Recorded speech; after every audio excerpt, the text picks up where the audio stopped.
SuperTalk Mississippi media production.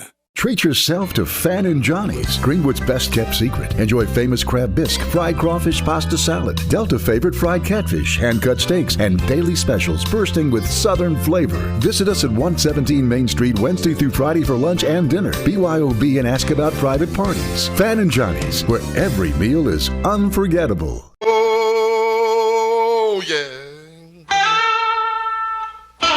Good morning, Mississippi.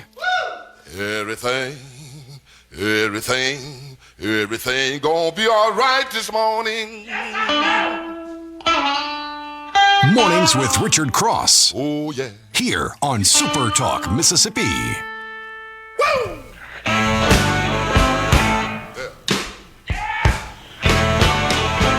Now, when I was a young boy, at the age of 5, my mother said I was gonna be the greatest man alive. But now I'm a man, way past 21. Good morning and welcome in. Start of a new week. This is Monday morning, July 13th. You've got it locked in to Mornings with Richard Cross on SuperTalk Mississippi. Streaming online at supertalk.fm, on SuperTalk TV, and of course, at home on your SuperTalk Mississippi radio stations all across the Magnolia State. Hope you had a great weekend. Probably a mix of a little bit of rain and a whole lot of sunshine and some humidity and some heat and maybe a little cool spell, maybe just before or just after the rain. However you spent your weekend, hope it was a good one. I'm Richard Cross alongside Lance Talbert. Good morning, Lance. Good morning, RC. Did you get some weather up there yesterday? Because it sure came floods, here in South. Brutal rains. Goodness gracious. We, a little bit, but nothing like you're talking about. Saturday was a couple of thunderstorms Saturday night and rain for, until about midnight or so. And then yesterday was just a little brief shower, kind of late afternoon. It was torrential, man. It came in like waves. Had like the first one and a brief. Then you had this little lull, and you're like, "Oh, okay, that's all." That was a good rain. Everything was absolutely soaked. Then another one, and then the third one came through, and it was worse than the first two. So, oh goodness, I know a lot of folks were. I know south of us there was some flooding, I think, in the McGee area and maybe some other areas. It was brutal. It came down like I haven't seen in quite some time. Great lightning show and thunder. Hopefully people are okay out there this morning. I know those the hollers in the creeks were backed up, so be super careful getting into work this morning. It's going to dry out and your grass is going to need to be cut. Yeah, I got that cut right before the rain started. There you go. Kind of how it worked. So Saturday was the day for outdoor activities? Sunday, yeah. I mean, if you got it, it was about 4 o'clock, probably 5 o'clock when it started. So you had pretty much all day yesterday, and then that was it. There you go. Hope everybody is okay from that. I think I missed that it came through. I guess that there was a little bit of warning that there might be some severe weather coming through. Maybe. Yeah. It looked like it was going to be mounting as the weekend progressed, and we'll continue to have some rain here in the central Mississippi and Delta area, I know, through Tuesday. Yep. Probably not quite as bad as what we saw yesterday, but still, with that being said, a lot of water was dumped, so even more put into the creeks and rivers, start seeing some stuff swell. So let's just hope it doesn't get over the banks on anything. Tom in Quito says, you guys are killing me up here in the desert that is the central part of the Delta. Hang in there, buddy. Hang in there. And isn't that the... Yeah, you're supposed to be getting some today and tomorrow up in that neck of the woods. That's the lifelong tale, right? Especially for farmers in the Delta. Mm-hmm. No rain, too much rain. You can't ever... It's hard to get those just like showers that last for a little while and then move on out.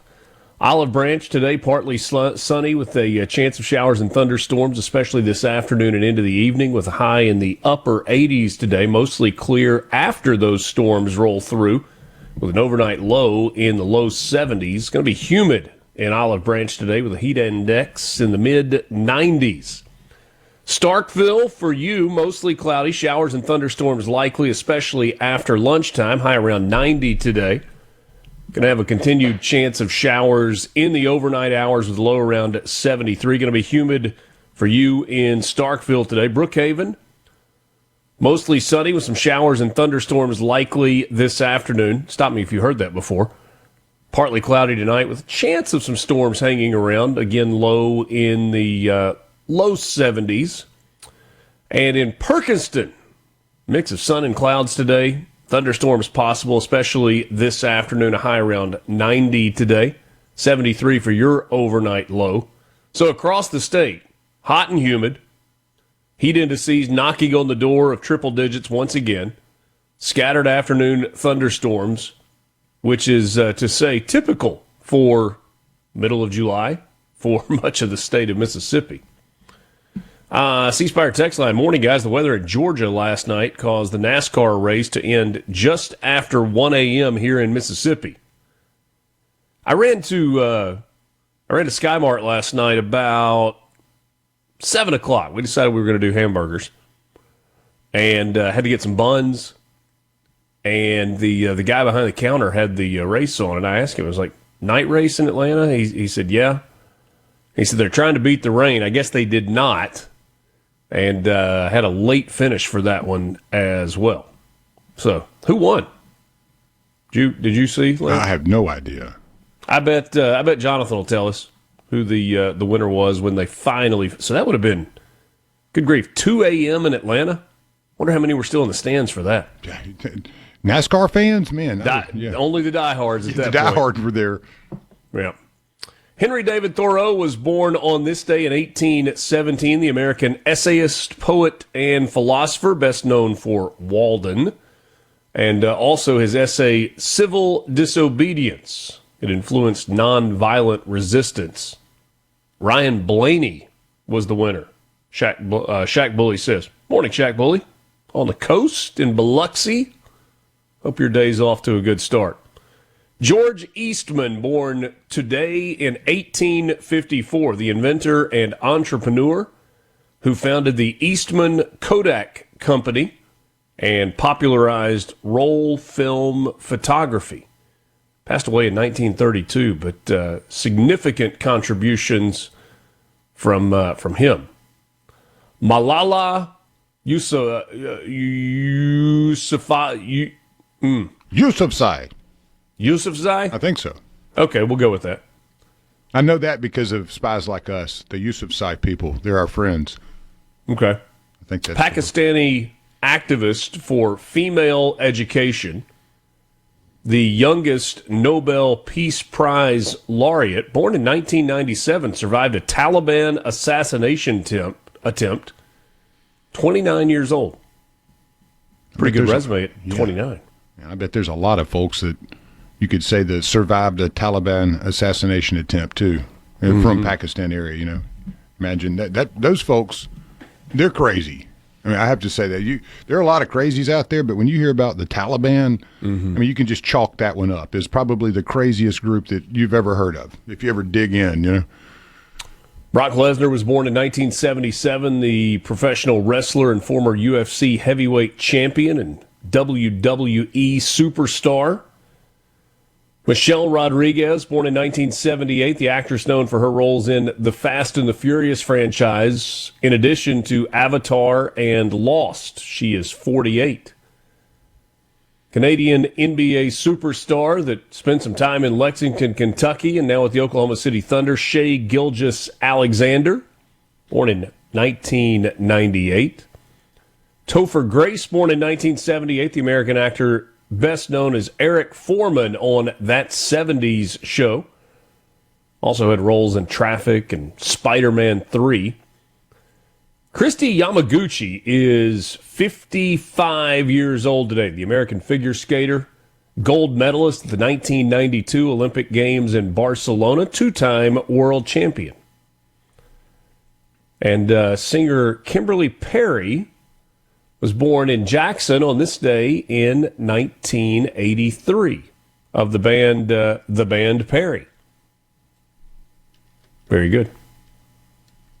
This day in 1191, during the Third Crusade, the city of Acre surrendered to King Richard I. That would be King Richard the Lionheart, and the Crusaders after a nearly 2-year siege.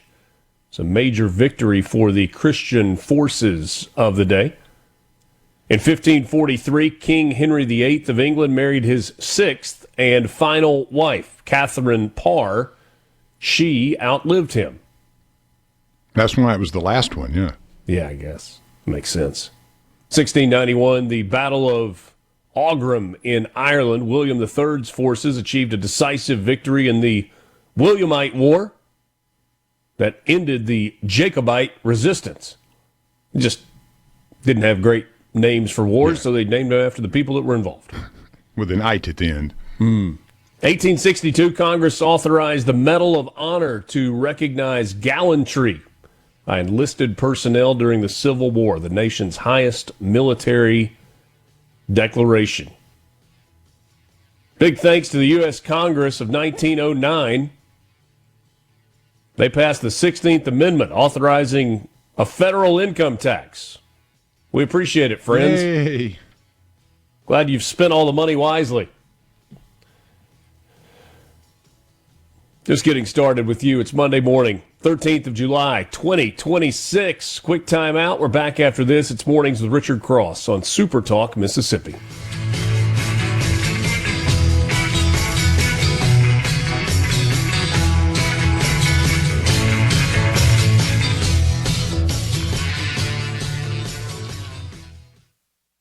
Good morning from the Venable. Reaching across the state and across the aisle.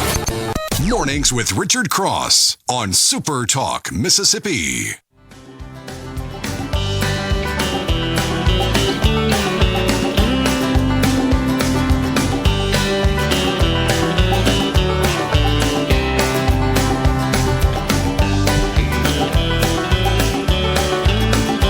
Thanks for joining us on this Monday morning. Welcome to the start of a new week on Super Talk Mississippi. It's Mornings with Richard Cross. We have made it to Palmer Home for Children Radiothon Week. 14th annual Palmer Home for Children Radiothon is this Thursday. Every year, there are children across Mississippi that find themselves in need of a loving home, and many times these children are caught in unimaginable circumstances. That's why we need your help. On Thursday, you will learn how Palmer Home for Children serves vulnerable children. It's a faith-based organization that takes no government money, and we need your help. We want you to tune in. We want you to join us. We want you to donate to the work that's happening at Palmer Home for Children. Our 14th annual Palmer Home for Children Radiothon coming your way this Thursday. In 1973, a major fire at the National Personnel Records Center in St. Louis, Missouri, destroyed or damaged millions of U.S. military service records. Oof. 1984, Walter Mondale selected Geraldine Ferraro as his vice presidential running mate, making her the first woman nominated for national office by a major United States political party. I wonder if she wishes, in hindsight, she had sat that one out. Probably, yeah. And she was a strong politician, too. That was quite the spanking that the Mondale campaign took in 1984, losing 49 of 50 states. Good for him. They liked him enough in his home state of Minnesota that they kind of voted for him there. You got to question sanity, though, running in 84. Yeah. Reagan was rolling pretty well by that point, so. Yes, he was. Here's your science news of the day. 2012, the Higgs boson particle is discovered at CERN's Large Hadron Collider, confirming a key part of the standard model of particle physics. Mm-hmm. That's what I was thinking. Yeah, well, there's a big conspiracy out there. Is there? 2012, you had the Mayan calendar and all that saying the world was going to end. And then when they flipped on CERN, that we apparently, this is a conspiracy theory, this is not my opinion, that we jumped into an alternate timeline.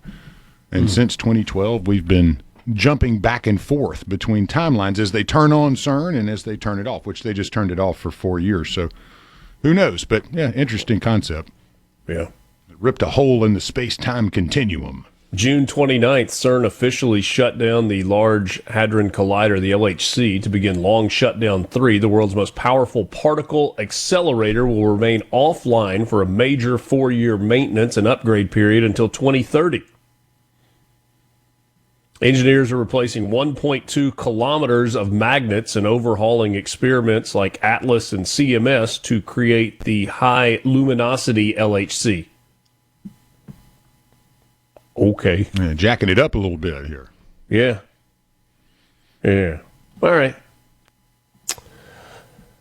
Let's get to some news headlines this morning. Fair amount to discuss from over the weekend. If you missed this on Friday, the Mississippi Bar is asking the state Supreme Court to immediately prohibit former Jackson Mayor Chokwe Antar Lumumba from practicing law in light of his guilty plea in a federal bribery scandal. Lumumba served 2 terms as mayor of Mississippi's capital city. He's an attorney by trade and was admitted to practice in the state back in 2008. But now that he awaits sentencing connected to his alleged role in taking bribes from undercover FBI informants to give favorable treatment to proposed downtown convention a proposed downtown convention center hotel project, Mississippi Bar Association wants him out. The request from the bar follows a similar one that the Supreme Court received on June 6th relating to former Hinds County District Attorney Jody Owens. He's in the same mess. The two were indicted in 2024 alongside former Jackson City Councilman Aaron Banks. Owens, Lumumba, and Banks initially pleaded not guilty to the charges levied against them and were scheduled to stand trial on July 13th. That would be today. Before further court proceedings could happen, however, Owens both entered a plea agreement on a conspiracy charge and announced his resignation from his DA position. Lumumba and Banks followed with a plea agreement a week later. Each of the former elected officials faces up to 5 years in prison, $250,000 in fines, and time on probation. They are to be sentenced on October 15th.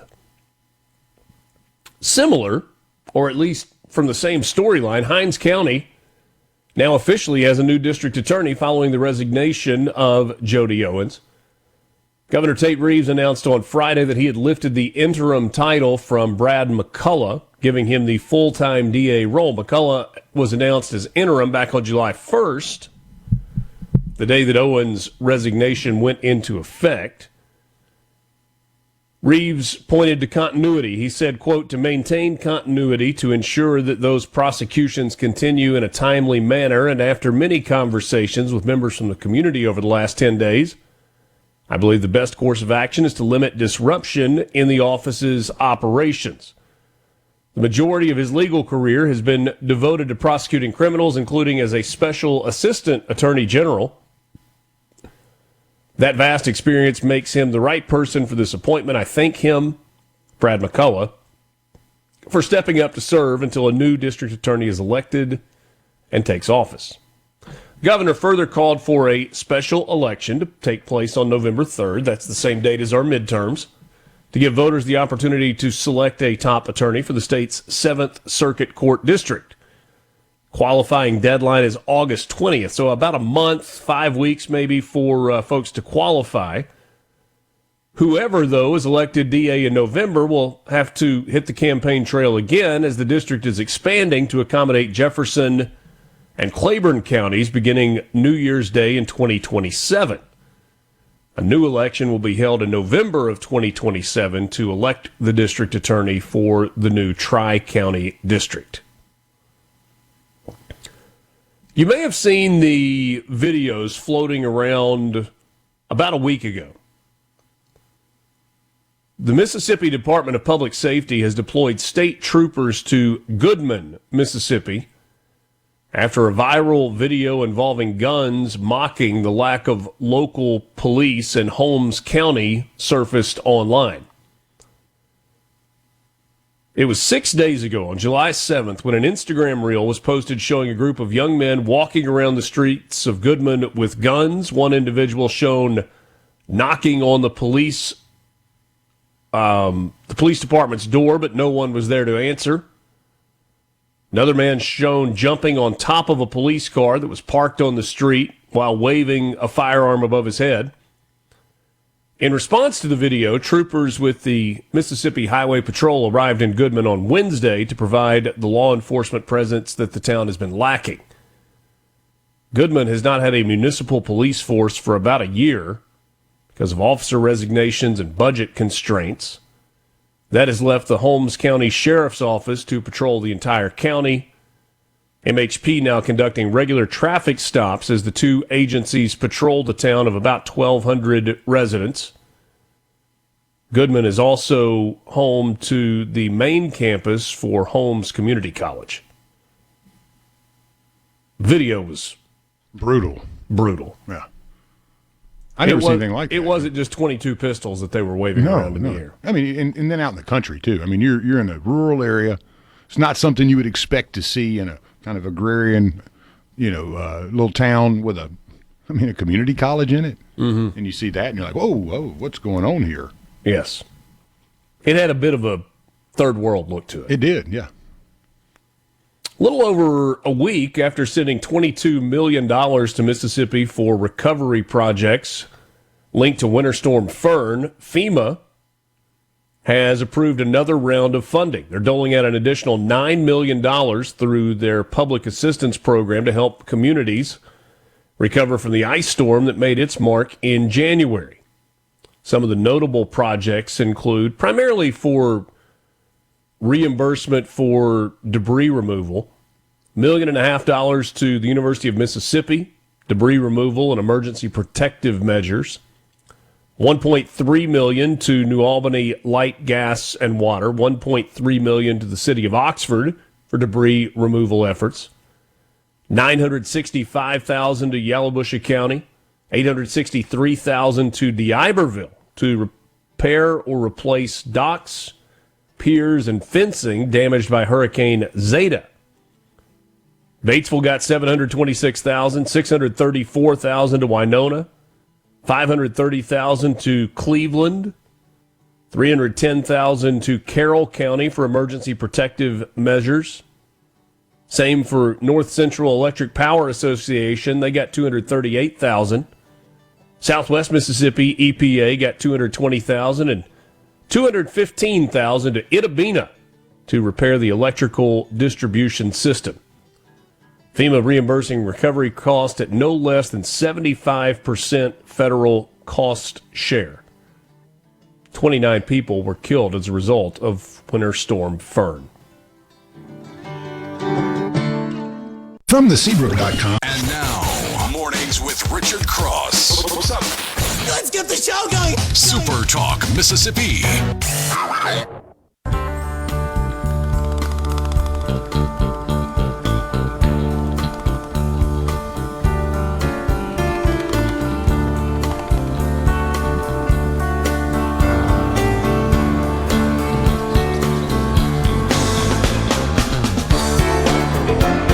Time for your morning sports update brought to you by Pearl River Resort, online at pearlriverresort.com. Pearl River Resort is your home for family fun, casino thrills, and live entertainment. Got one of those weekends with nothing going on before college football gets rolling? How about a getaway to Pearl River Resort? Two 18-hole championship golf courses, the Oaks and the Azaleas, courses that you can play.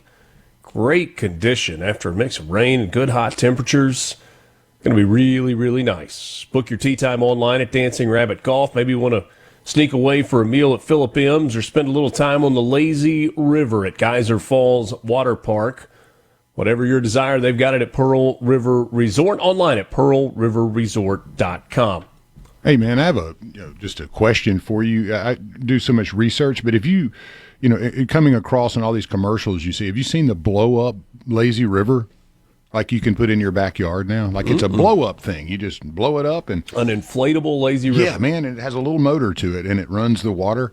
and it's about wide enough for, a little bit bigger than a tube. It was kind of like, wow, man, coming up with all kind of neat stuff, the blow-up swimming pools and all that stuff that just blow up, and then you put water in them and break them down. But it was pretty cool seeing it's basically like the old, wet banana thing that we would slide on, but way better now. They just keep coming up with new stuff.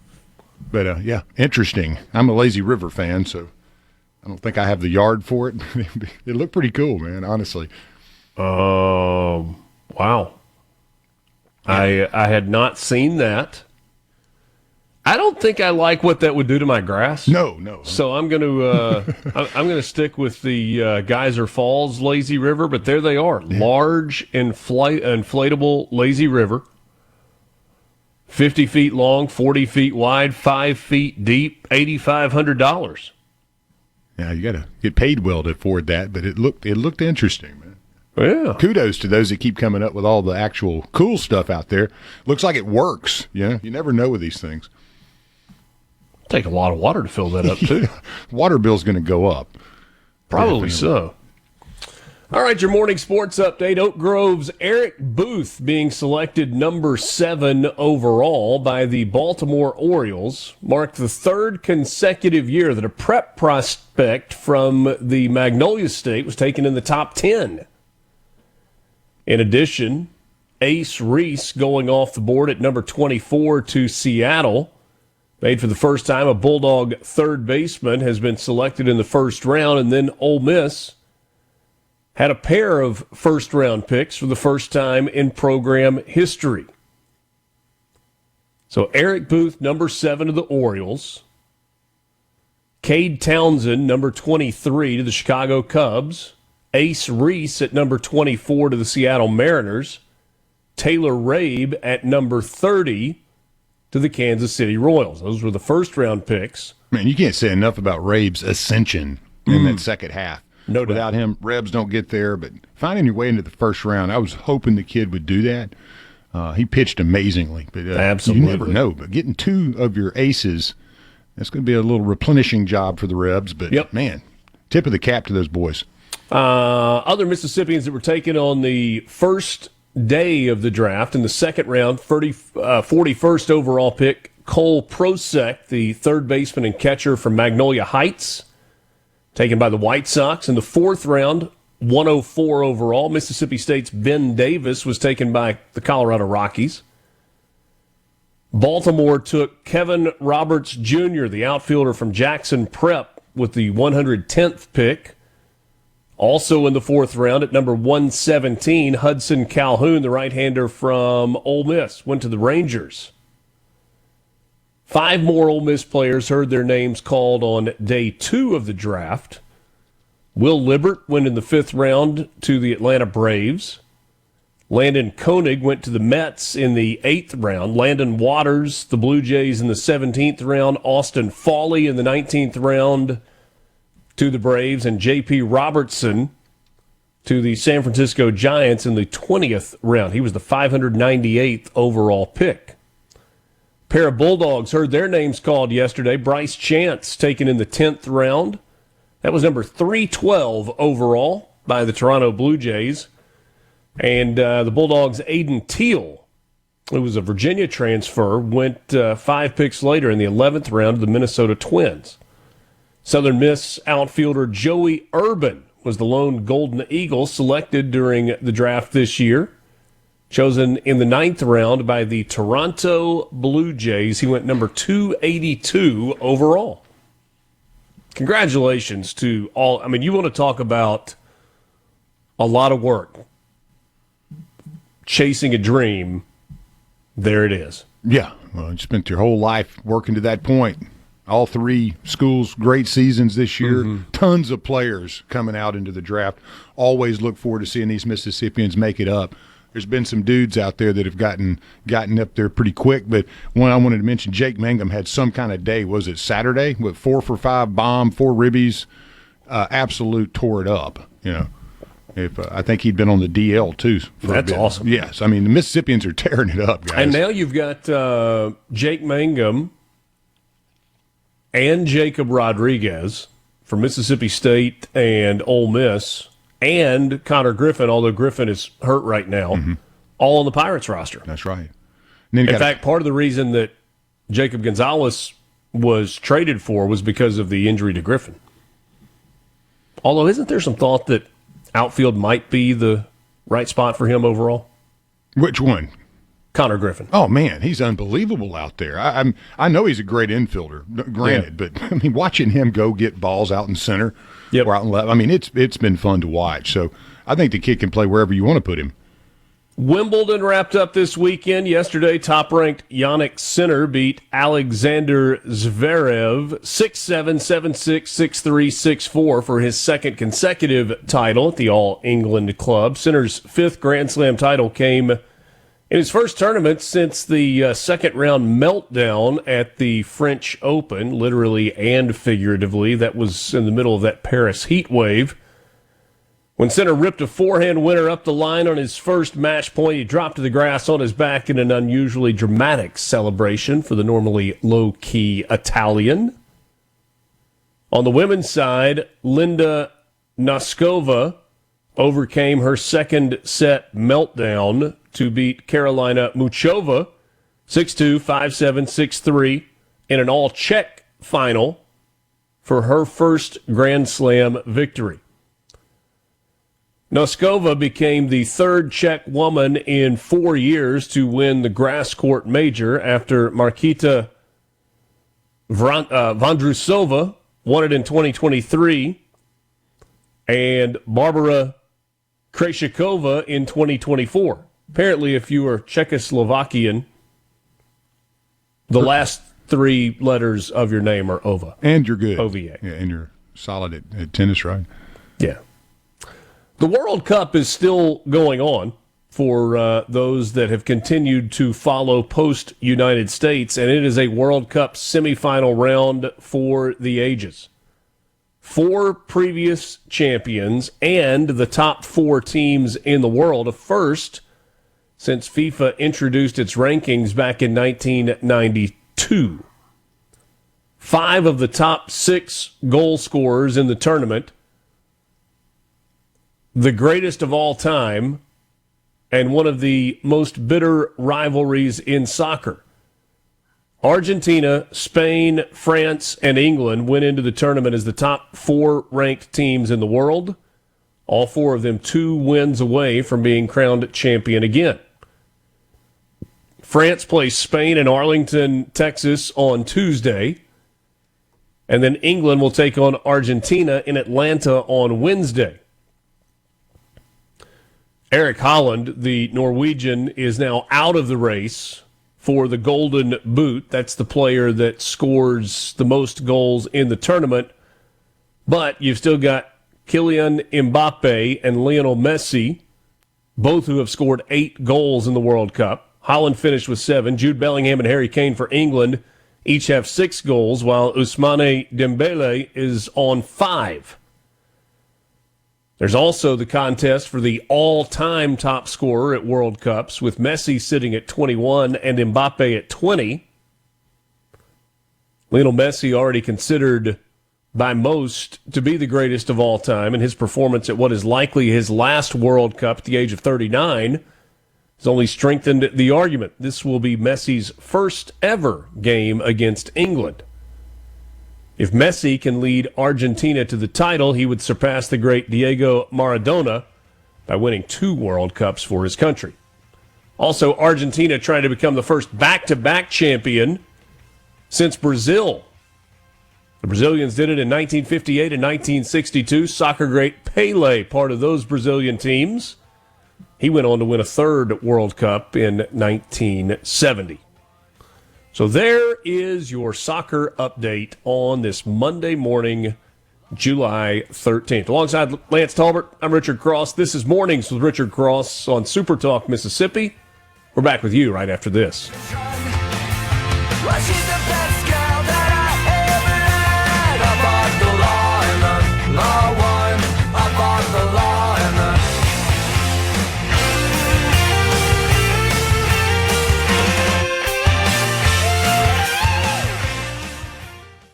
Good morning from the Venable.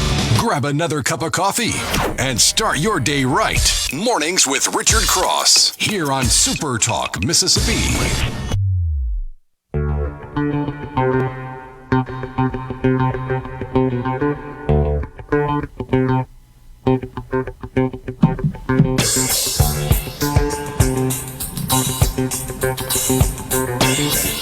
Time for your Mississippi Lottery Update, brought to you by the Mississippi Lottery, online at mslottery.com. Be sure to download the official Mississippi Lottery app. It is free and available to you wherever you download apps. I guess that would be the App Store or Google Play.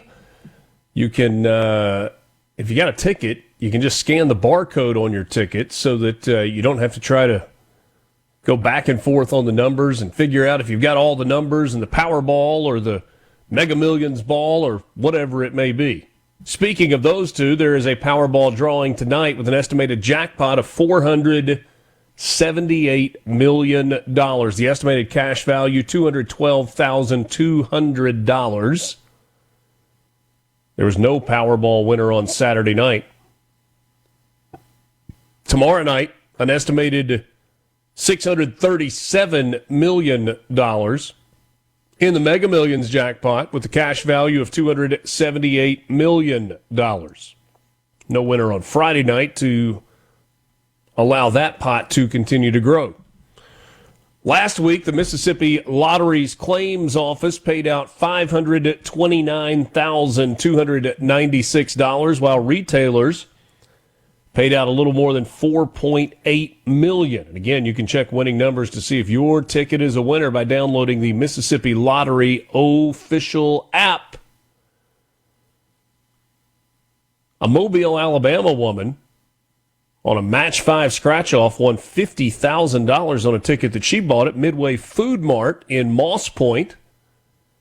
A Hattiesburg man getting one of those Millionaire for Life scratch-offs won $7,500 on a ticket from Be Quick in Hattiesburg.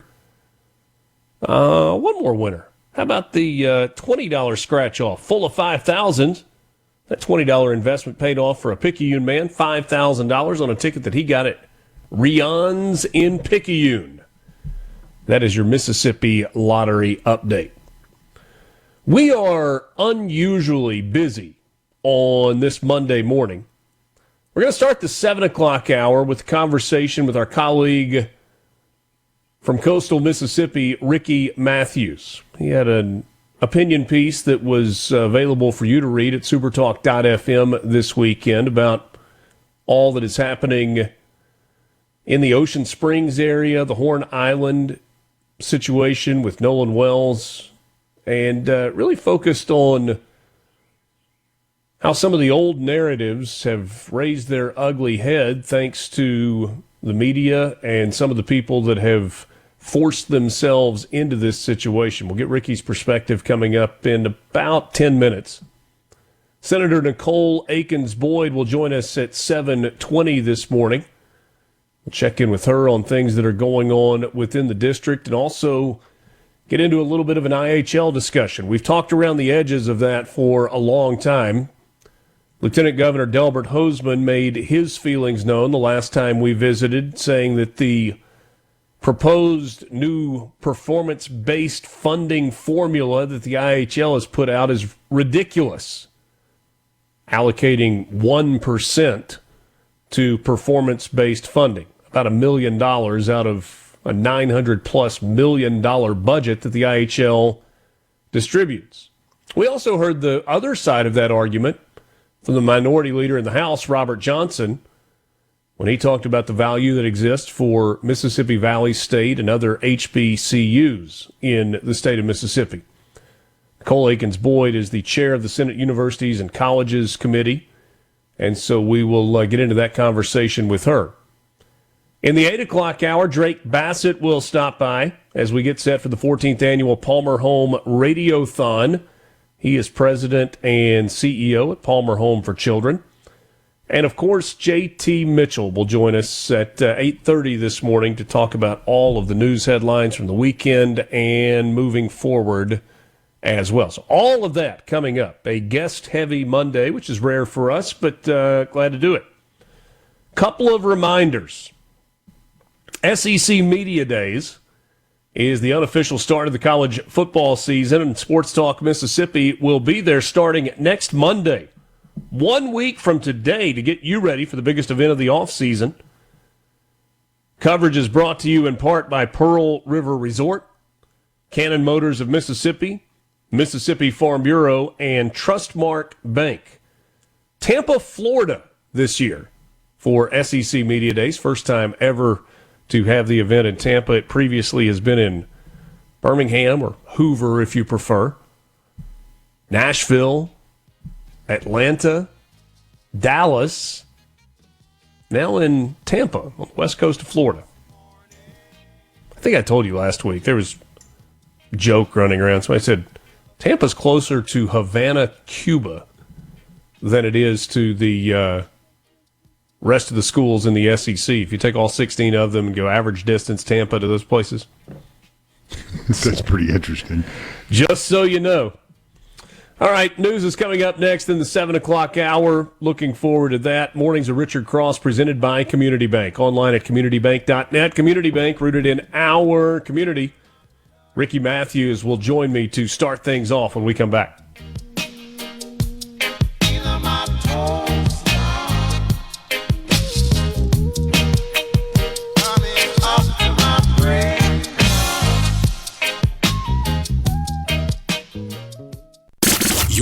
The views and opinions expressed by the hosts, guests, and callers on this show are not the opinions of TeleSouth Communications, its management, or advertisers. Take a deep dive into the news and debates driving the day, all on your ride to work. Mornings with Richard Cross, Super Talk, Mississippi.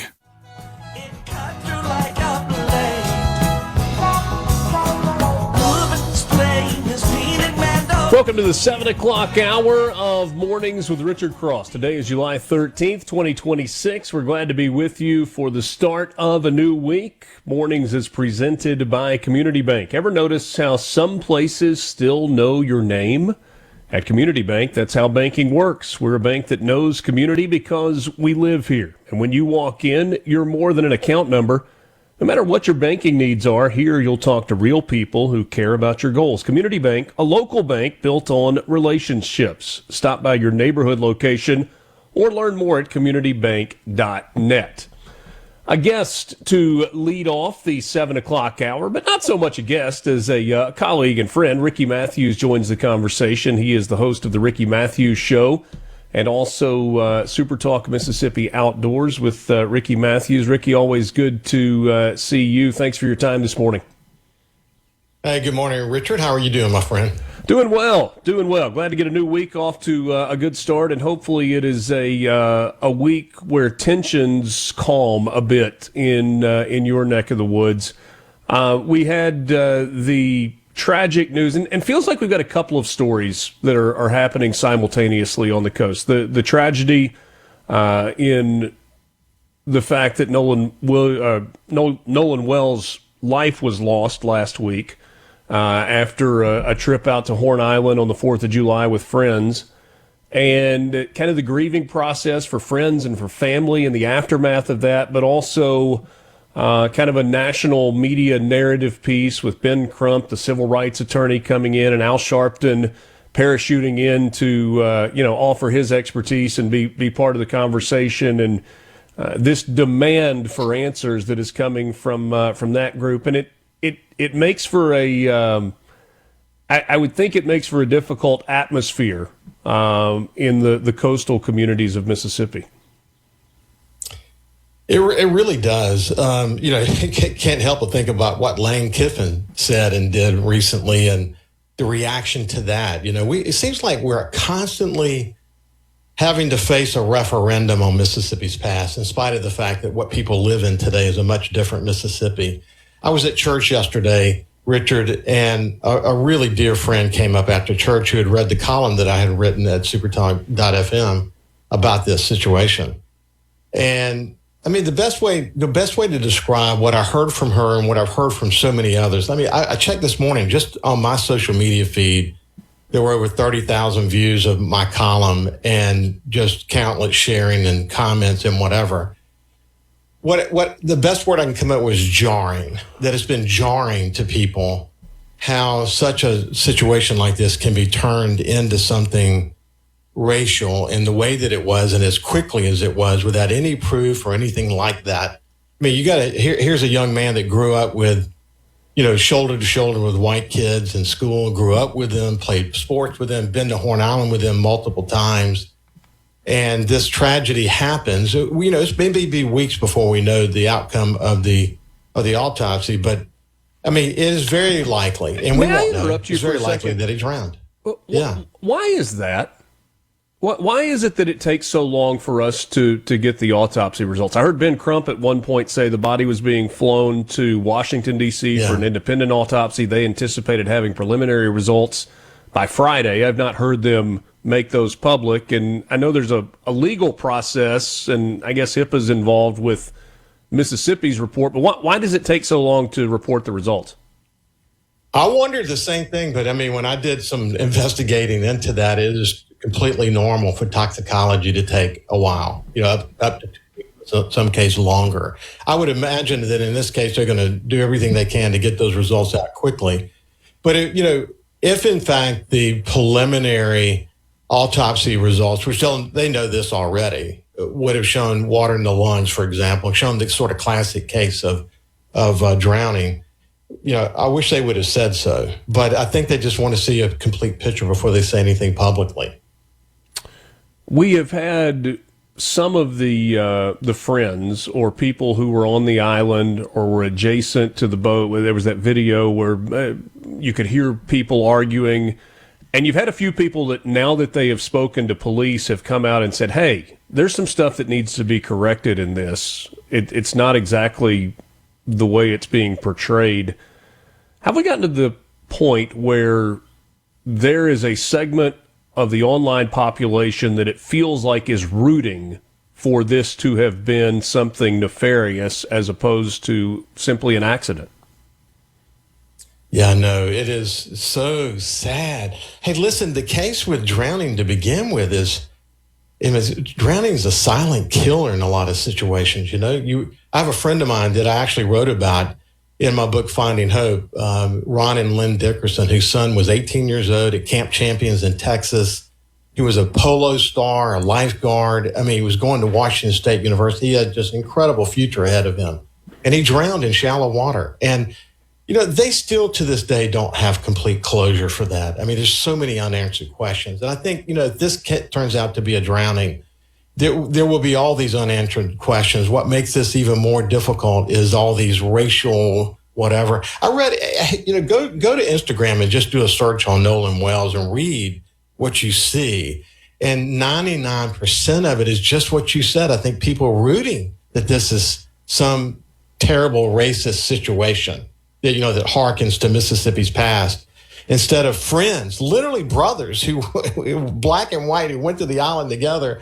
And unfortunately, there's just this tragic situation.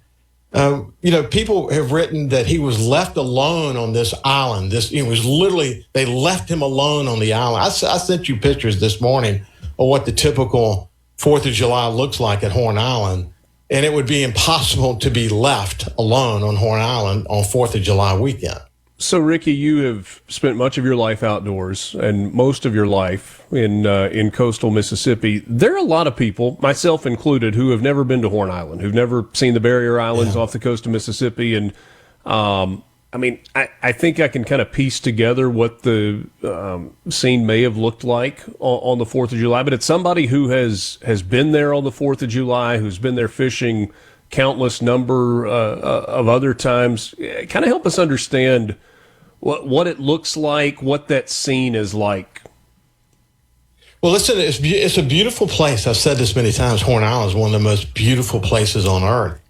And listen, my wife, Ann, when we own a boat, and she always says that, okay, you can do what that you want to with that boat, except on the 4th of July, we bring the family out. And I mean, we bring all our brothers and sisters and their kids, and there's a boatload of people, and we have a great time, and we've been doing that for over 30 years. But, imagine it feels a lot like Florida. I mean, like you're coming up on the beach on Florida, okay? But the difference is on the north side of the island, it's really shallow water that I would say for maybe it depends on where you are, because certain areas it's actually quicker distance to get to deep water. But it goes from 3 or 4 feet to maybe 5 or 6 feet to like 20 something feet, like immediately.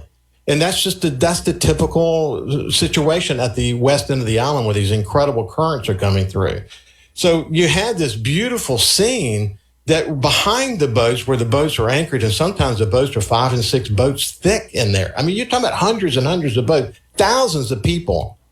And then, when you have, in this particular case, if you go look at the tidal situation that day, around the time that all this went down, man, you're talking about extensive, tides, rip tides that are flowing through there. So it looks calm on the surface, and down below, man, it is extreme. Somebody can go down and be taken under, and you would never know it. This loud music, unless someone is literally watching the water, someone could go down and have done it before, and we would just never know it. And, the way that these rip, whirlpools of tides and all that, body would go down, eventually get washed up in the same general area. And so it's a beautiful place that has this like silent killer nearby. You have to really pay close attention. You have to watch out for the people around you. You certainly are hearing a lot publicly from representation of the Wells family. I know there's no way to know this one way or the other. I have questioned whether or not it was the Wells family that reached out to Ben Crump or vice versa. Him seeing an opportunity and reaching out to them and saying, let me be involved in this. But I don't know, man. It's going to be interesting to see where this goes. I do know that law enforcement is continuing their investigation, and they recognize, I think, that there is a spotlight and a magnifying glass on them, and trying to make sure that this is done well and is done right. Yeah, I think you're right about that. And of course, Sean Tyndall was on both of our shows, and they're a backstop to that investigation to make sure that goes well. But that's one of the reasons why I think this is so jarring, because people I know went to school with his parents and the kids grew up together. What's so jarring is that I would assume that they experienced the love and brotherhood that was part of this kid's life. And then suddenly, they turned against the community, and maybe they were guided in that direction, like you're pointing out. We'll never know for sure, but it's really a sad turn of affairs. We're certainly going to continue to cover this and hope for a full and complete resolution soon. Ricky, thanks for your time this morning. It's been a pleasure, my friend. We'll stay focused on it. From the Venable Glass. From Duck Hill to Alligator, Mississippians start their day the right way. Mornings with Richard Cross on Super Talk, Mississippi.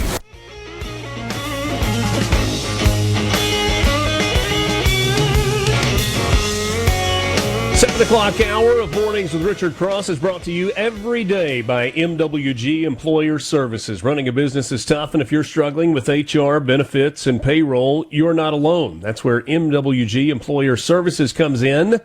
They can provide a full range of employer services, plus a custom plan that fits you. Give them a call today, 601-206-7966, or go to MWGEmployerServices.com.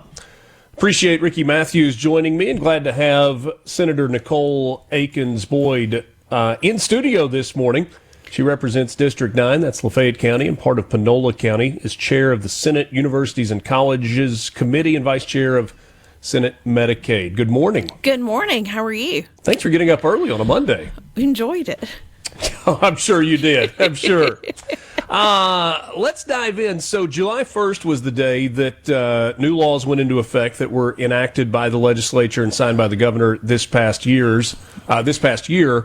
One of those is the IMPACT program, which is... So what IMPACT does, first of all, we're very excited about this piece of legislation. And I will tell you, it's a piece of legislation that, while everybody was really focused on school vouchers and things like that, this piece of legislation just quietly slipped on through the legislature. But it was a piece of legislation that was really supported by all of the members of the Business Alliance. That's our state's Chamber of Commerce, really, if people don't know what that is. It was supported by Accelerate. It was supported by a lot of different business and industry groups, as well as a lot of our education groups. We had an old committee that didn't really function that well, and it didn't really focus and get to the meat of what we needed to do. And so what we did is this will bring all the people to a table that will, from the higher ed, community college, K-12, workforce development, economic development, and most importantly now, business and industry. And the ideal is pretty simple. It's the people educating our students and the people training our workers and the people recruiting the jobs can't continue to operate in all these separate silos that they do. They've got to all connect. And so what happens a lot of times is people do really well within their own silo. They may get an A of how they function in their own silo. But then as a state, when we put it all together, we may still be getting a C because we haven't connected all those different pieces. And so this is about connecting education to employment. And so that's what we've spent years managing programs. But what we haven't done sometimes in the state is measured those true outcomes. And that may sound like a lot of jibber jabber to people, but it's incredibly important because that's going to make sure that we've got that strong workforce and we've got the talent pool to serve that workforce, that we're doing a really great job as the state of creating these jobs and making sure these jobs are here. We had announcements last week for 2,200, I think, new jobs. Right. But the thing that employers are asking right now is they have to have employees that are credentialed and can work in that workforce. And that's something that we've got to have to make sure that our community colleges and our universities and even K-12 are really supplying that talent pool to make sure that we have the workforce for those jobs that we're bringing in. So that it's a comprehensive way. It's going to have people at the table that have never been at the table together before, really looking at those issues and making a comprehensive plan for the state. And the biggest thing is we're going to measure outcomes. Did we do a good job? And I hope this group is not going to be afraid to say when we didn't, that we didn't do a good job. Yeah. And that way we can retool and do it. So it's one of those pieces that slipped through, but it really could be a huge impactful piece for the state of Mississippi. It's the Mississippi Post-Secondary Attainment Council. Yes. And I was thinking back to WIN Job Centers, and I think that was a Three Rivers planning piece. I don't know if that was statewide or not. It's it may have been statewide. Okay. Yeah. But the focus was getting students who had dropped out, GEDs, or had not finished their high school education, so getting them that certificate, but then also trying to team them up with jobs or connect them with jobs as factories or industry was closing. It feels like this takes maybe the next step in terms of bringing lots of the parties together, where it's not just, oh, they closed, let's help you get a new job, but hey, we're planning, these are the jobs that need to be filled, let's make sure that there's a track or a path to those jobs. Is that Absolutely. So it's doing it from a comprehensive level, really looking at what is happening in the job market and at the university level. You know, if we're attracting Amazon, for instance, are we putting enough computer programmers? Are we putting enough people with HVAC and technical skills to really be able to serve that data center? And it's looking at it from a comprehensive level. It's also looking at the K-12 level. Are we tilling our youth with the right kind of tools to be able to go into some of those levels? So it is a very strategic plan. I was with at an education meeting this summer. I was with a colleague from Texas, and Texas has a very robust system of how they do this on a statewide level in a huge state. And so one of the examples that he gave is they noticed that they were having a lot of dropouts in a certain area of that state. And so they plugged that community college in, and they had industry that needed workers in that area. And so they plugged the community college in to make sure they were getting that GED and that additional skills training. And then they were able to get those people into that industry very quickly. That's the thing nowadays, is we have to be very nimble. when we look at the job market. And so this will help us be much more nimble in being able to look at saying, all right, do we have the right workers coming out? Who needs to do a program that we train those? If we don't have it, how do we upskill those? And that was another piece of legislation we passed this year, was the upskill program. And so what it does is it really actually looks at adults that maybe have been out of the education market for a little bit, and it looks and says, okay, how do we upskill them to get them in new employment where we know there is a high demand, high wage job. Right. And so we're kind of trying to be very comprehensive and very strategic about how that we help people get jobs in the state of Mississippi and how that we get them high value jobs. And so this is what this does. It puts all these people at the table, and we're very excited about it. Went into effect July 1. We're already meeting, and I'm very excited about what this could potentially do for the state of Mississippi and how this will help us strategically plan. Senator Nicole Akins-Boyd is my guest, represents District 9, and she is chair of universities and colleges on the Senate side of things. Inevitably, when we have a conversation about job placement and high-paying jobs, we get a message from somebody that says, yeah, but what about H-1B visas? And that's obviously a federal issue, but sometimes with these computer science jobs, programming jobs, engineering jobs, there is at least a thought that a lot of these major technology companies are going the H-1B route as opposed to hiring Mississippians or Americans for those jobs. Can you speak to how that's working in Mississippi? I personally haven't had a lot of complaints about that actually happening, but here's exactly what that is trying with this council. And with that, we are going to try to make sure that we have Mississippians that are ready to step into those roles. And I think that's what it's all about, is making sure that we're employing our Mississippians who've grown up here, that we want to stay in this state, giving them those high wage jobs. And so that's what this does. It really says, okay, we need jobs in this area. All right, well, we're going to make sure that we're training those people to get those jobs in Mississippi. This is why you need to have the strategic alignment, and we can't just work in silos, so that we are doing this. That's exactly what this is trying to prevent. When you talk about measuring success, you said you want to go back and be accountable. You want this impact committee to be able to look at it and say, we did this well, we did not do this well. How will you measure that? Well, that's what this committee is going to lay out the plans for, that is how that we're going to be measuring this. Ultimately, we're going to be looking at jobs. How did we move people into these needed jobs in the state? And also, too, where did we lose people that went out of state because we didn't have the jobs for them in this state? And those will help us also recruit industry. Say, hey, we're exporting a number of youth that were doing a great job here. We've got workers here in this state. Why don't y'all come on in? And so I think this, when you look at this strategically of all the things that can happen with this, I think it's a very exciting, robust piece of legislation that will help us be nimble and really respond very quickly. When Bill Court goes out and attracts an industry in, this committee will be able to strategically say, now, are we supplying the right workers here? Yeah. Are we doing that? So I think it's very exciting. So we're going to take a time out. We will continue the conversation with Senator Nicole Akins-Boyd in just a moment. We're talking about accountability, which is an interesting concept. Feels like one that we should be employing across the educational system in Mississippi. Is that happening at the IHL level?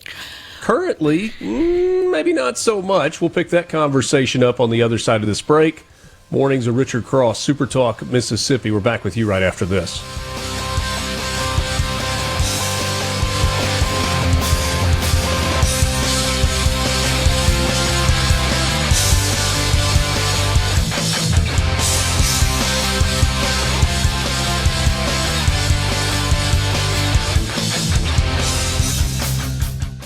From the Seabrook Morning, Mississippi, you're starting your day off right. Welcome to Mornings with Richard Cross, here on Super Talk, Mississippi.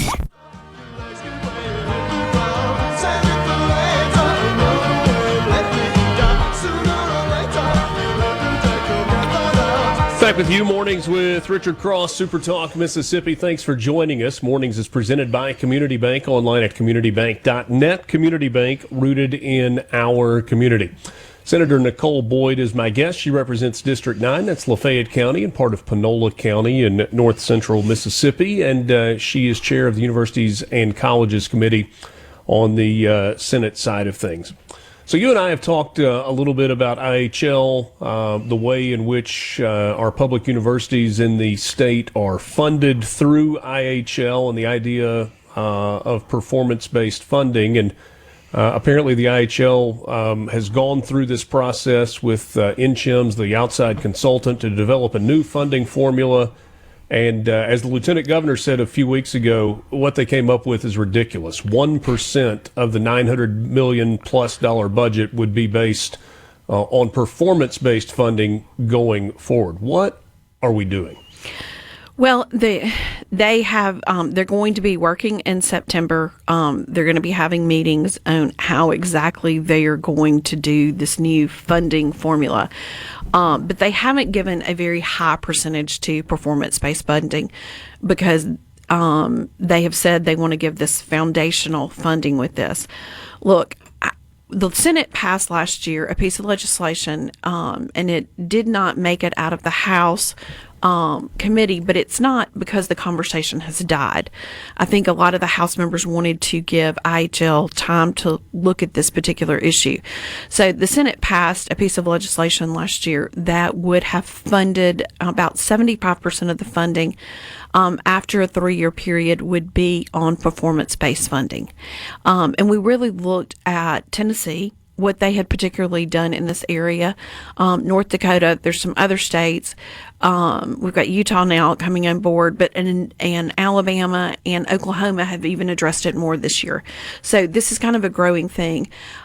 We looked at a piece of legislation that would put us basically at 75% performance-based funding. And by performance-based, what you look at, you're looking at one of the things that we had in this piece of legislation is you looked at 4- and 6-year graduation rates. And I'll come back to that a second. But we also looked at retention rates. How many people are, dropping out after their freshman and sophomore year? We looked at majors, again, tying into what majors, were particularly needed in our economy in the state of Mississippi. We had a number of different things that would be measured on to really look at performance-based.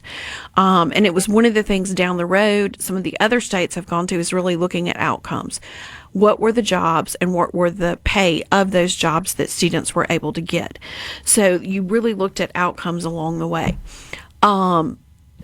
We feel that that's incredibly important. We saw Tennessee do this. They've been doing this for about 10 years. And you've seen the really good outcomes that have come from Tennessee, raising their 4-year graduation rates, getting those people to higher wage jobs. So we talked with them last year in Senate hearings on this. And Tennessee is an interesting comparison state because it is a mix of public universities, private universities, which are not necessarily part of this, but also HBCUs that exist in Tennessee similarly to how they exist in Mississippi. Yeah, Tennessee is, and it's one of the things, too, that we're going to be looking at their governance structure. So in Mississippi, you have the community colleges that are in one silo, and they all have local boards at the community college level, and then they have a coordinating board at the state level. On IHL, there are no local boards. It's all coordinated at the state level with IHL, and it's a totally separate board. So we have silos there. And what Tennessee did is they put everybody underneath one large coordinating board, and they each have individual boards. All of those different entities and schools do. So you have governance kind of really looking at that local level, and then you have a large coordinator that looks at everything from a statewide level. What does that accomplish? Well, so sometimes what it does is it really takes a group of people that are focused on just that entity. And that's what they're responsible for. They're not responsible for everything. They're responsible for growing that entity and making sure that entity is doing the job that it needs to do. Are they given autonomy? They're given a good bit of autonomy. They're given a great deal of autonomy, but there also then is this coordinating board that is looking at the funding, looking then at how that they're pushing metrics, if they want to increase things, or are they putting some performance metrics in with that? And they're looking at that from a whole statewide level, and also then looking at that in talking about this committee that I just did earlier, is they're looking at that, how that is equating to jobs for Tennesseans and how they're doing that. And so they've been very aggressive about doing that, and they have a thriving economy in Tennessee. So it's been really interesting for us to look at. We've looked at Florida. They've got some really unique performance-based metrics that they have. We've looked at a lot of other different states at how they are doing this, getting people out of their silos, and making sure there is an overall strategy and goals that the state is meeting in these arenas. So those are the things that we're kind of looking at. In Mississippi, we're talking about 8 schools: Alcorn, Delta State, Jackson State, Mississippi State, the W, Mississippi Valley, Ole Miss, Southern Miss, 9 if you want to count UMMC, but that's usually a somewhat separate conversation. Have you heard from leaders at these schools as to whether or not they are on board with the idea or like the idea of having a board specifically for their school as opposed to the IHL calling the shots for all 8 or 9? Well, they all work for IHL. So all the conversations are very offline. But what they would Who does IHL work for? IHL works for the citizens of the state of Mississippi. Not very well. And that's what we're really pushing to try to do this, because so let's go back to these 4-year graduation rates. I want to kind of go back to this. Okay. We have one university who's at 14.9%. So if you send your child to that university, there's only a very small chance that they will come out in 4 years with a degree. If you send it to another university, their rates are 54%, and I just heard new numbers, they're going to be higher than that. So that's the discrepancy that you have kind of within the system. You have a 14.9 and you have a 54% graduating within that period of time. One of the things that's really frustrating is I do hear a lot of college heads saying we really only want to be measured in a 6-year graduation rate because it takes longer for our students to get through, and so we only want to be measured to that. Here's the thing, though. When I hear that our neighbor next door, Louisiana, is adopting and approving a 3-year 90-hour accelerated bachelor degree model in those high demand career fields that also includes work-based learning and industry aligned components, I want to think about that contrast. We're saying over here, I need you to measure us in 6 years, but Louisiana is saying, can I get a student through in 3 years? And I think it's a debate we need to start having, and we need to start pushing forward, because those additional years that a student there are not free. It means more tuition, more housing expenses, and more debt. And that's another cost that we regularly calculate too. Mississippi needs those workers. And when completion takes longer than it should, the employers are waiting longer for those skilled workers. And our economy needs those people to graduate and begin working at that higher level. So time to degree is not just an education metric, it's a workforce metric and an economic development metric. And it's one that I want us as the state to start really pushing back on, is how do we need to get these students through in a quicker way. And I think the other thing, too, that we really have to focus in on is one of the worst things that we can do for a student, and we know this economically, we know it through a lot of different metrics that we look at, is start a student in college, let them take out debt, and then them never get that degree. And that is wrong. And we have universities that have really bad dropout rates right now.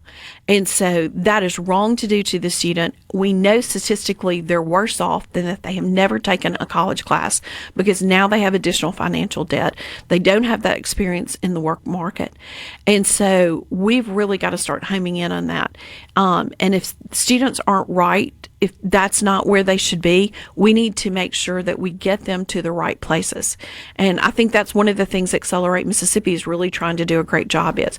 They're working throughout the state of Mississippi, in these high schools and in those junior highs even, to try to make sure that we get kids the path that they need to be. Yeah. We've only got about a minute left. Is this politically feasible? Because I think about this and go, everything that you're saying makes sense to me, and it's something that I've talked about a lot. But I also think about, you've got senators and representatives that come from the places all across the state where their constituents may not like this. Can the legislature push this through?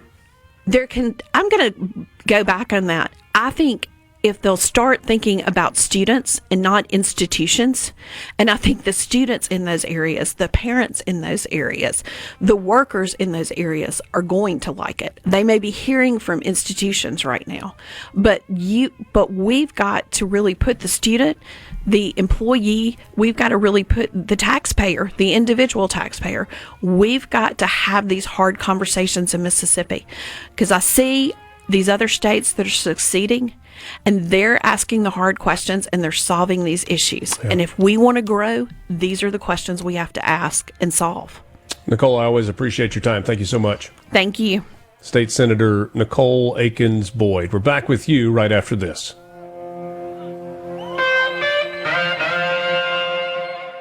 From the Venable Glass. Want to know what's being said in the halls of the Capitol? You're in the right place. Mornings with Richard Cross continues on SuperTalk Mississippi.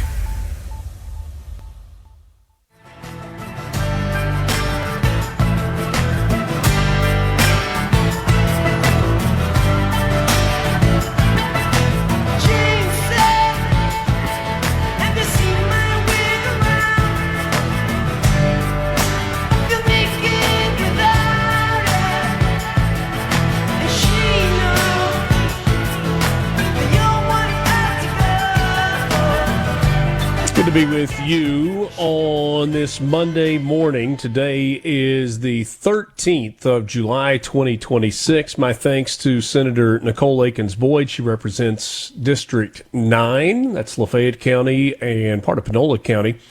She is chair of the Senate Universities and Colleges Committee, vice chair of Senate Medicaid as well. We talked first about impact, and that is this... Lance, let me see if I got a $2 word in me this morning. You ready? Amalgamation. That's $4 there. That's a $4 word? That's $4.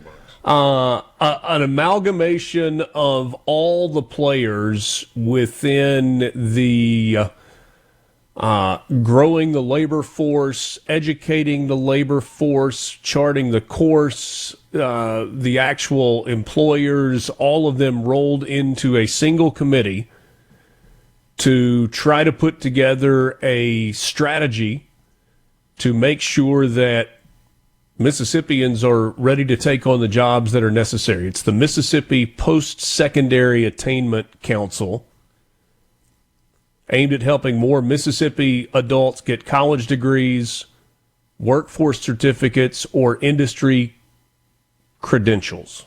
All of these post-secondary attainments, post-secondary outcomes. And the rationale behind that is there are jobs that are coming to Mississippi. There are companies that are opening jobs in Mississippi. And we as a state want residents of Mississippi to fill those jobs, and therefore they need to be either trained or educated to do so. And so you bring together,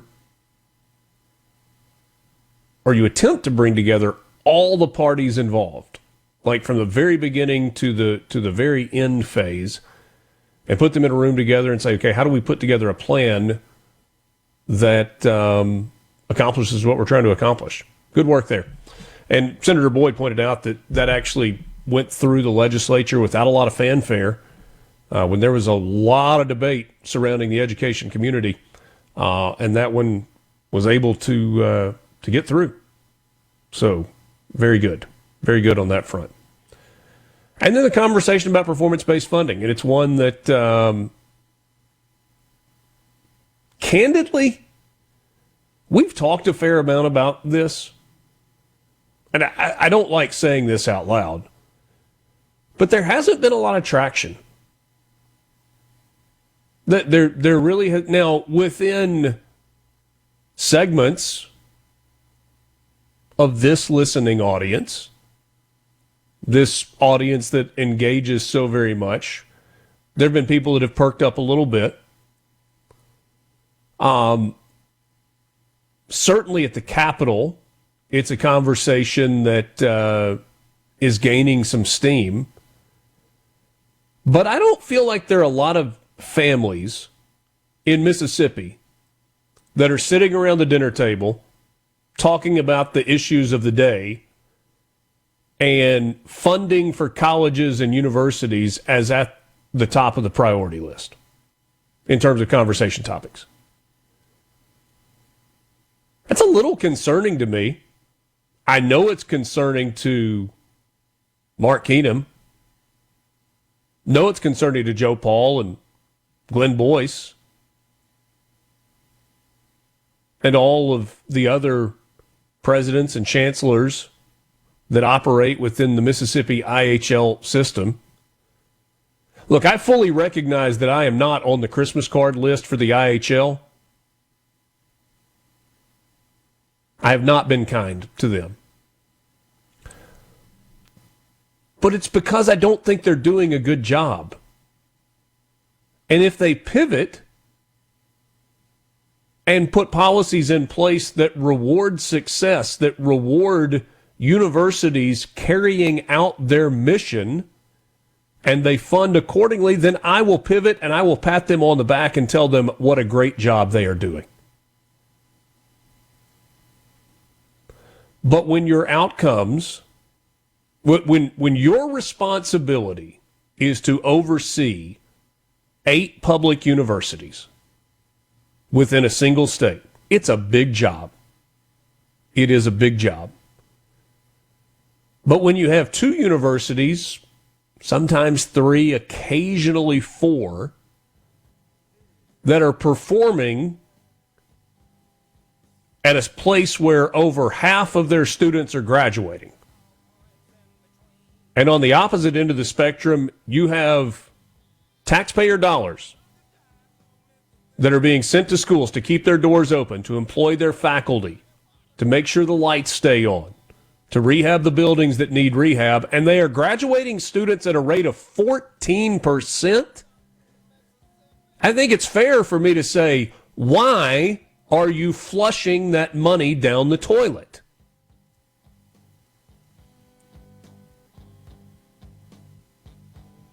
This is something that we should be talking about more.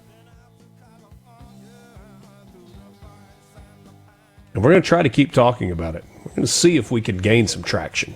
Mornings of Richard Cross. We're back after this. You're at the inside track on Mississippi politics. Mornings with Richard Cross on SuperTalk Mississippi.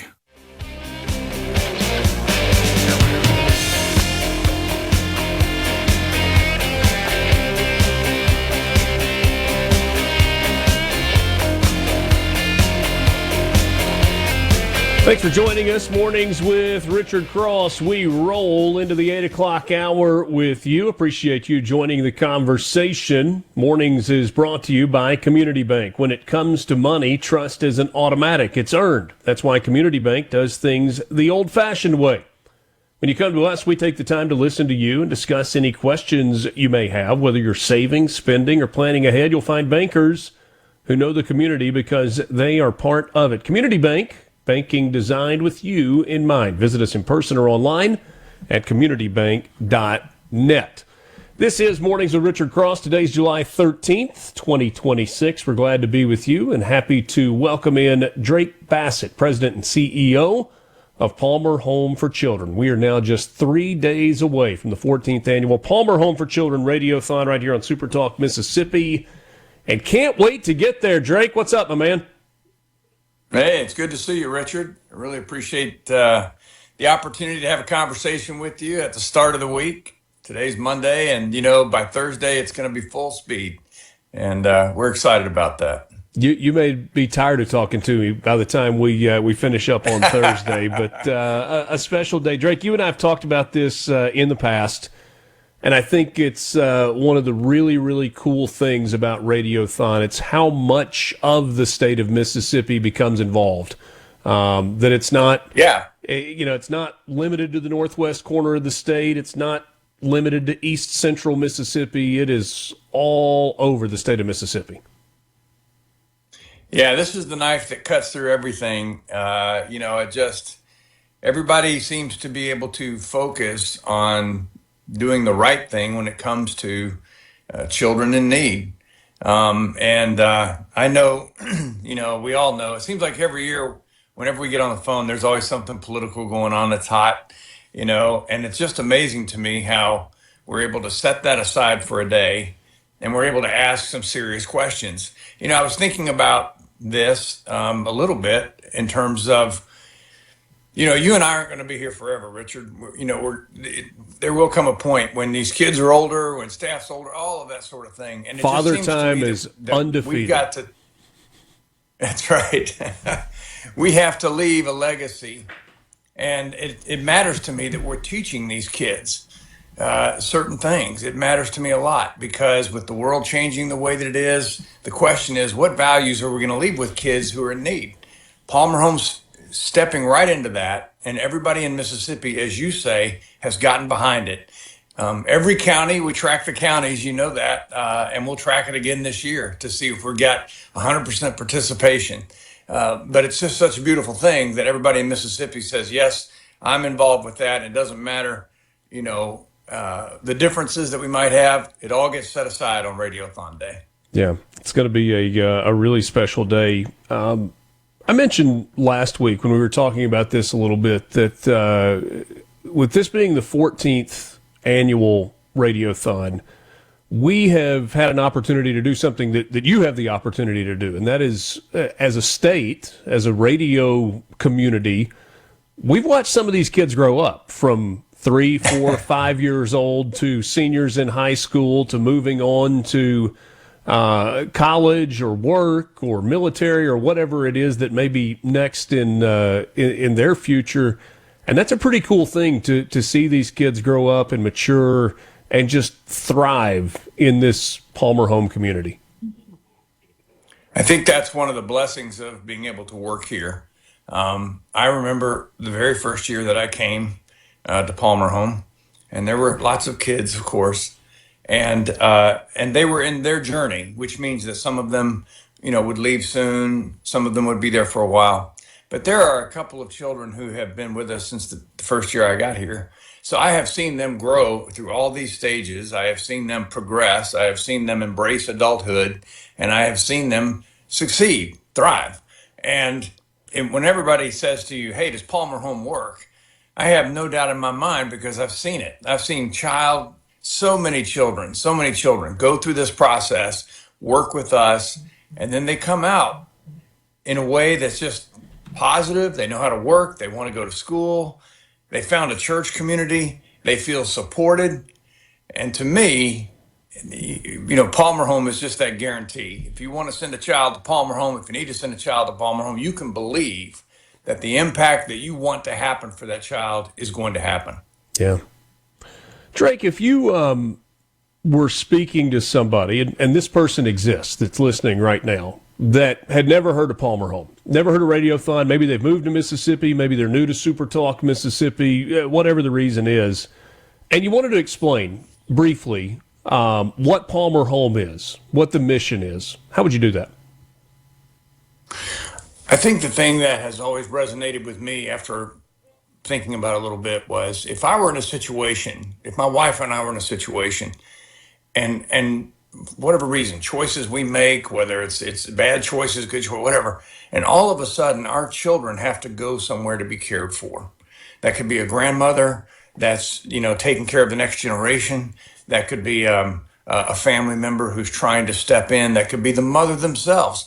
It could be us. So my wife and I, and so I always ask the question, if we were incapacitated in some way, or if we were separated from our children, the children I love and know the most, right? My own children, would I feel good And would I want my child to go to Palmer Home? And if that's a yes, then I believe it's something that everybody ought to stop and think about, because your children may be okay, my children may be okay, but there are a lot of children out there who are not okay. And what they need for a few years in their childhood is to believe that they're a child, that they're safe, that people love them, people support them, people are rooting for them. And so when I talk to people brand new, I'm like, look, if you want to make a difference in the world, you can go do whatever you want to do. But if you want to make a difference in the world, if you care about leaving a mark, then you need to contribute to Palmer Home. And come see us, too. Come see that it works. Come spend time with us. Yeah. One of the things I think that makes Palmer Home unique is funding sources. Individuals, small businesses, large businesses, corporations, but no federal dollars, no government money whatsoever. You're absolutely right. And I'm not trying to jump on the chaos right now of the United States government, but it just seems like in the past 4 or 5 years, we have more and more evidence of it being complicated, way too complicated to work with the federal government. But Palmer Home has known that since its inception. You've got to keep yourself private. You've got to be able to be independent. And we depend on the gifts and the kindness of people who reach into their wallet and say, here's $20. Or people who make a deliberate, intentional gift, part of their business or part of their foundation or any of those kind of things, because that allows us to function and to be the way that we believe is important. Whether it's our faith, whether it's teaching children to work, whether it's teaching children to go to different schools, all of that control that we have that allows us to influence children positively, we're not caught up in the spaghetti program of the federal government. And I'm probably too old to mince words, but I've about had it with paying taxes for stuff that, is just frustrating. So when I look at Palmer Home, I see it as a standalone. Thank you to the board of Palmer Home that says, we're not going to compromise. We're always going to be independent. And if people want to give us the money to do things, that'll be great. But we're not going to back off and go take federal money. But that does not mean no accountability, right? No, absolutely. In two ways. Number one, we remain accountable, to the state. The state has requirements, and we have a great relationship with the Department of Health, with CPS, and we want to have that collaboration where we're able to say, what's best practice? We want to accomplish that. In fact, this past year, we invited in a group that is nationally known to come in and just assess us. You always want to be trying to be better, trying to do good, all of that sort of thing. That's one level of accountability. Oh, we've got a report. Okay. The greater level of responsibility is the one we take for ourselves. It's the one that says we absolutely want to provide superior care. We absolutely want to be above and beyond. We want to be the definition of best practice. And that's us. And when I've had you with us, I've always told you about our great staff. And that's because they're committed. They're passionate. They're talented. They're faith-driven.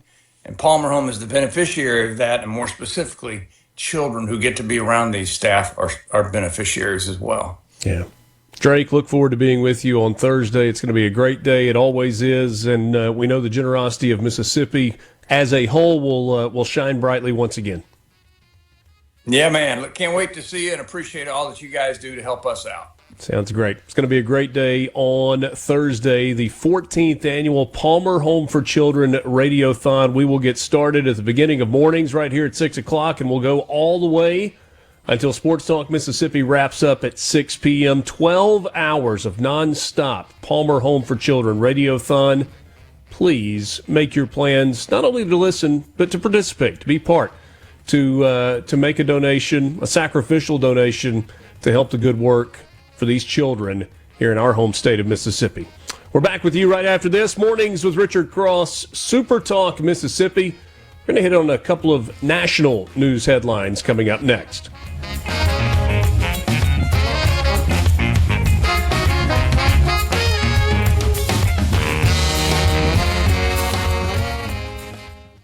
From the Venable Glass. Mississippi in the know. One morning at a time. Mornings with Richard Cross on Super Talk Mississippi.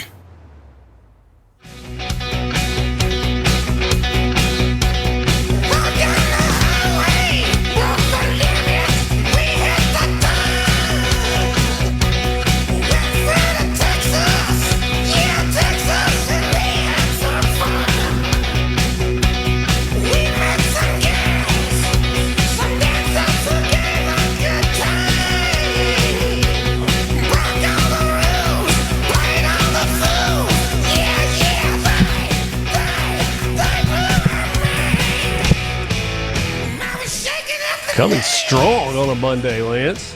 Of course, man. Better hold on tight. If you're not awake, if you weren't awake, you are now.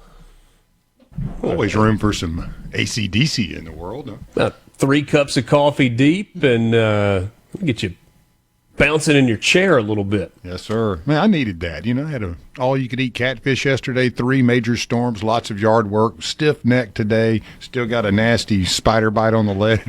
All right, so if I am budgeting, and I have Lance coming for the all-you-can-eat catfish, how much catfish do I need to budget for Lance? My sister asked that yesterday as we were sitting there. She goes, how many do you think you can eat? And I said, 16, easy. So, yeah, I put down about 16 15. full-size fillets? Yeah, fillets, yeah. Or the small fillets? Well, yeah, they're not the big, huge ones or anything. No, I like the, ones that are about 5 inches long and not, maybe an inch thick, yeah. Not the big daddy. So, yeah, about 16. I could do more, but I'd have to not eat the French fries and the coleslaw and the hush puppies. Mm-hmm. Yeah, I could. You need all of that, though. I could eat 20 or so if it was just catfish. Yeah. Or brim or perch or whatever. I can crush them now. If you were at Middendorf's. Oh, don't do it to me. Where they're the little bitty thin ones. Yeah, 100. Yeah.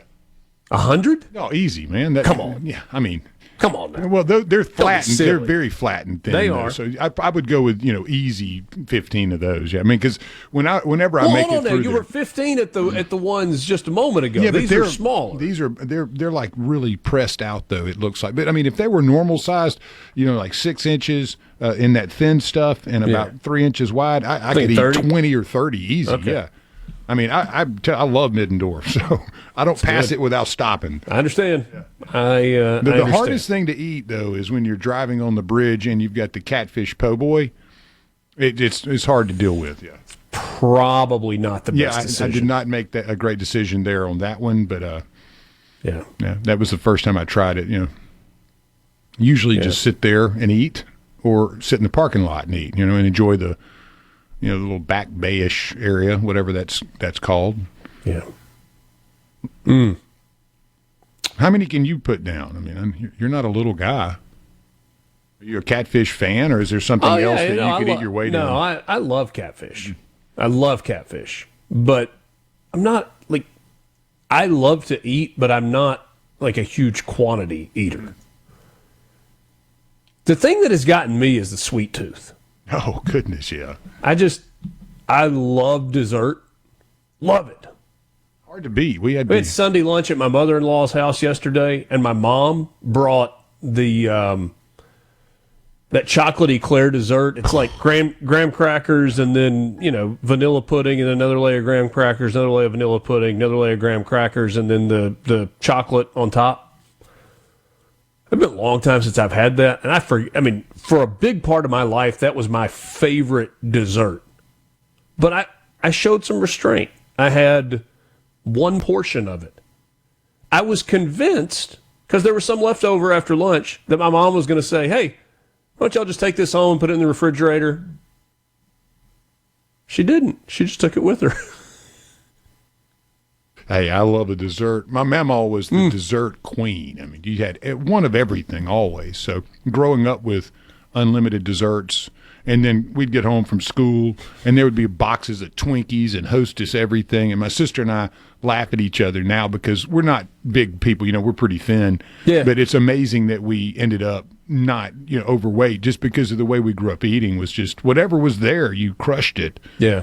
My dad was always a huge fan of and still is, of the honey bun with a slice of butter on it, and then you throw it into the microwave with the wrapper still on, So good for you stuff. Yeah. With the wrapper still on? Yeah, you just crack the wrapper, put a chunk of butter in there, and then and then let it do its thing. And then apple pie, learned at a young age, apple pie with a slice of cheddar on there, and then a scoop of ice cream. I'm sorry, a slice of what? Cheddar, cheese. A slice of cheddar cheese on that apple pie with a slice of cheddar cheese and then ice cream on top, melting all over it. Yeah, it's the kind of stuff that we grew up with, Why would you put cheese on an apple pie? Man, I can't answer why. I can only tell you that it's delicious. Yeah. When I first saw my dad do that, I was like, what are you doing? He goes, man, this is how you eat apple pie. Oh, okay. Yeah. Okay. But no, I I love some sweets, man. Trust you on that. The sweet that gets me, what's the one that gets you? Like if you had to go to the gas station and you see the candy aisle, which has grown immensely over time, what do you go to? White powdered donuts. Oh, okay. I love them. The mini ones. Yeah, our one of our great sales folks here, Doug Hammaker, he brings me the powder whites occasionally from Shipley's. He knows I'm a junkie for the powder white. Yeah, love those. But I'm a Butterfinger man. I love a Butterfinger, and I've gotten to where I enjoy a Baby Ruth lately. I've been like, something about chocolate and salt and a little whatever nougat in there. Baby Ruth's underrated. We had burgers last night, but did them a little bit different. It's kind of like the grill, light the charcoal, wait for it, get ready, got to patty out the burgers, just all the stuff. We're doing Neil Guy burgers. Who? Neil Guy, Nilgai. You remember I told you going hunting down there a couple of years ago in South Texas? Oh yeah. It's from the antelope family. It looks like a cross between an antelope and a whitetail. The meat is very similar to ground beef, but leaner. It's just wonderful, wonderful meat. And so Jane browned it like you would ground beef in a skillet, and then added seasoning and a little bit of stuff to kind of really hold it together, and then did burgers that way. Like you scooped up, put it on there, and so it was like kind of smash burger, kind of ground beef slider, but on a full size, and they were phenomenal. I have a hard time, going away from a burger, like especially at the house. If you're going to make one, put it on the grill or put it in the cast iron skillet or whatever. Yeah. I love a burger of any type of meat, just about. That's mixed, right. Straight up, venison, you name it, I'm going to eat it. I just love a hamburger. Yeah. Boy, we really got to those national news stories, didn't we? Yeah, I mean, we're all over that. This is national news. Yeah. United States launched several waves of strikes on Iran into early this morning over an Iranian attack on a container ship in the Strait of Hormuz that set it ablaze and left a crew member missing. Iran retaliated by targeting countries across the Middle East. Bahrain, Kuwait, Jordan, Qatar, even Oman, whose territorial waters with Iran make up the Strait of Hormuz. Iran and the U.S. are nearly to the midway point of their 60-day period to negotiate a final end to the war. Seems a little more unlikely than it did. Although I don't know how likely it felt in the first place. Donald Trump on Fox and Friends this morning. It looks like they're back at their business trying to take over the strait. I think that was the question or statement that was posed to him. And the president responded, "We're taking over the strait. They have nothing." Yesterday, they had an 11-hour meeting, and everything was agreed to yesterday. And they leave the room, and they call back, and they say, "We had to make a couple of changes. For 47 years, we've been tapping people along. They've been tapping people along. This should have been done 47 years ago." Iran is saying, "Hey, we told you, keep your word or pay the price. Reality is knocking," says Mohammed Bagher Khalibaf, the Speaker of Iran's parliament. Trump said, "We're going to guard it, and we're going to get paid for guarding it. A lot of money. We want to be reimbursed for putting our people in danger. We had a deal. They always break it. We're just going to hit them very hard. We'll probably run the strait. We'll be the guardian angel. We should be reimbursed for that." So does that mean that we're now going to charge tolls on the Strait of Hormuz? The thing that we said they couldn't do? Maybe to Iran, I think, is what I assume he means by that, but I could be wrong. Wonder how that's going to work out.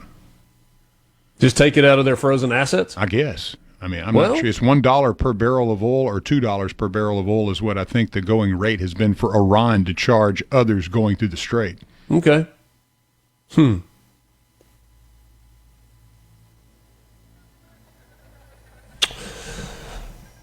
Lindsey Graham died on Saturday night. One of the president's closest allies in Congress who traveled the globe to advocate for more aggressive United States foreign policy died after a tear in his aorta, according to the preliminary medical exam that was shared by his office. The tear in the inner wall of the aorta, called an aortic dissection, was related to the hardening of his arteries. Official cause of death will be disclosed once all of the medical examination is completed. Prominent South Carolina Republican, 3 decades in the Senate, former Air Force lawyer who served in Congress. He had just turned 71 years old. Lindsey Graham. Mornings with Richard Cross. We're back with you right after this. From thesebro.com. Know where the news is going next. Mornings with Richard Cross on SuperTalk, Mississippi.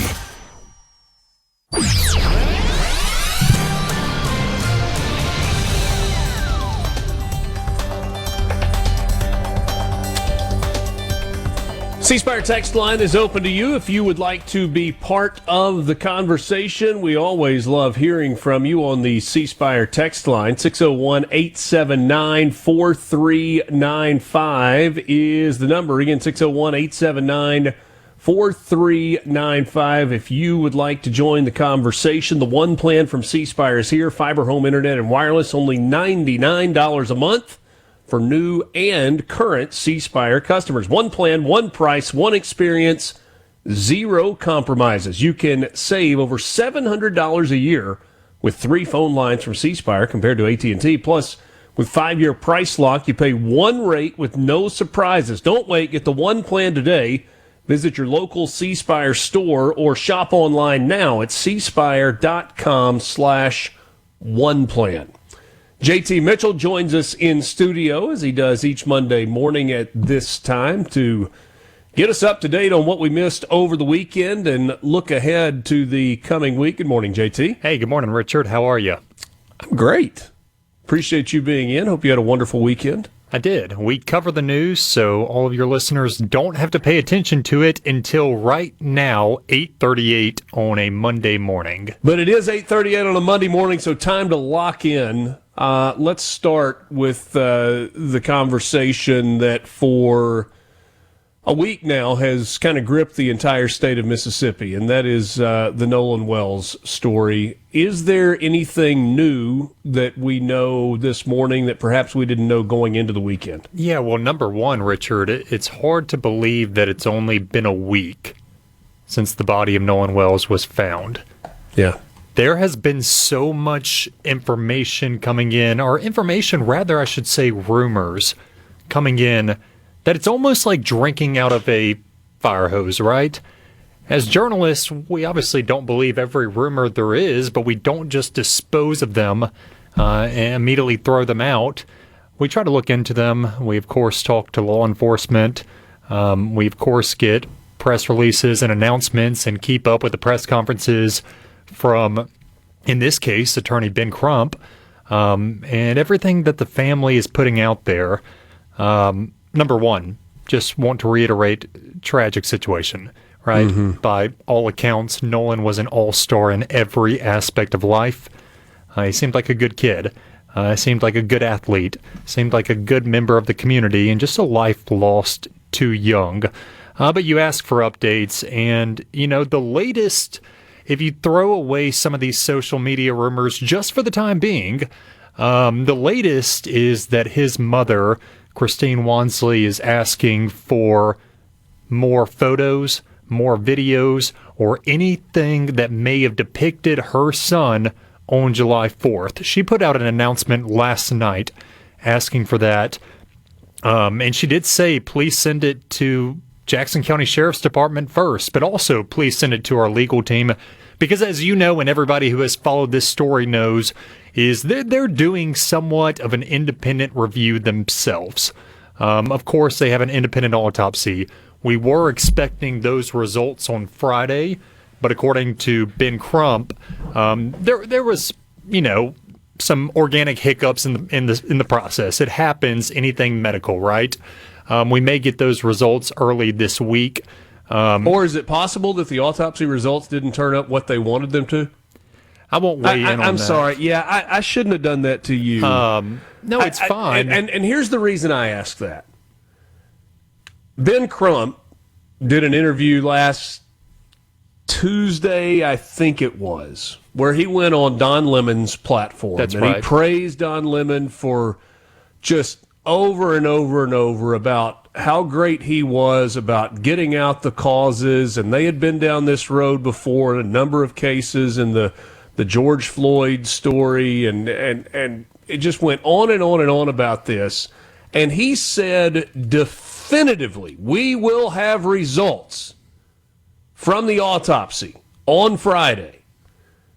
Made a huge deal about the body being flown to Washington, D.C., and an independent autopsy and an independent investigation. And I'm going to apologize for this, but it's kind of a sorry, not sorry, because I'm going to stand up for law enforcement in the state of Mississippi. It's not even an undercurrent. It is a flat-out insinuation from Ben Crump that the law enforcement community and the investigators in Mississippi are not capable of doing this job and doing it well and doing it with transparency, and I am sick and tired of hearing that. If this investigation being performed by the Jackson County Sheriff's Department in conjunction with other law enforcement agencies and with the backing of the Department of Public Safety turns up something that is untoward, they are going to make that public, and the investigation will dramatically change. Period. And damn it, somebody needs to stand up and say that law enforcement in Mississippi is good, is honest, and is capable. And I'm sick of the narrative that they're not. And the DPS commissioner, Sean Tyndall, did come on your show, and he gave you a candid update, I thought. You know, he said, as of now, we don't believe race played a role in this, but if we find something differently, of course, the investigation will follow that road. He said the same about the autopsy, the one that's being conducted by the state, that is, that if that comes back and it shows, for example, blunt force trauma, he said law enforcement will follow that road.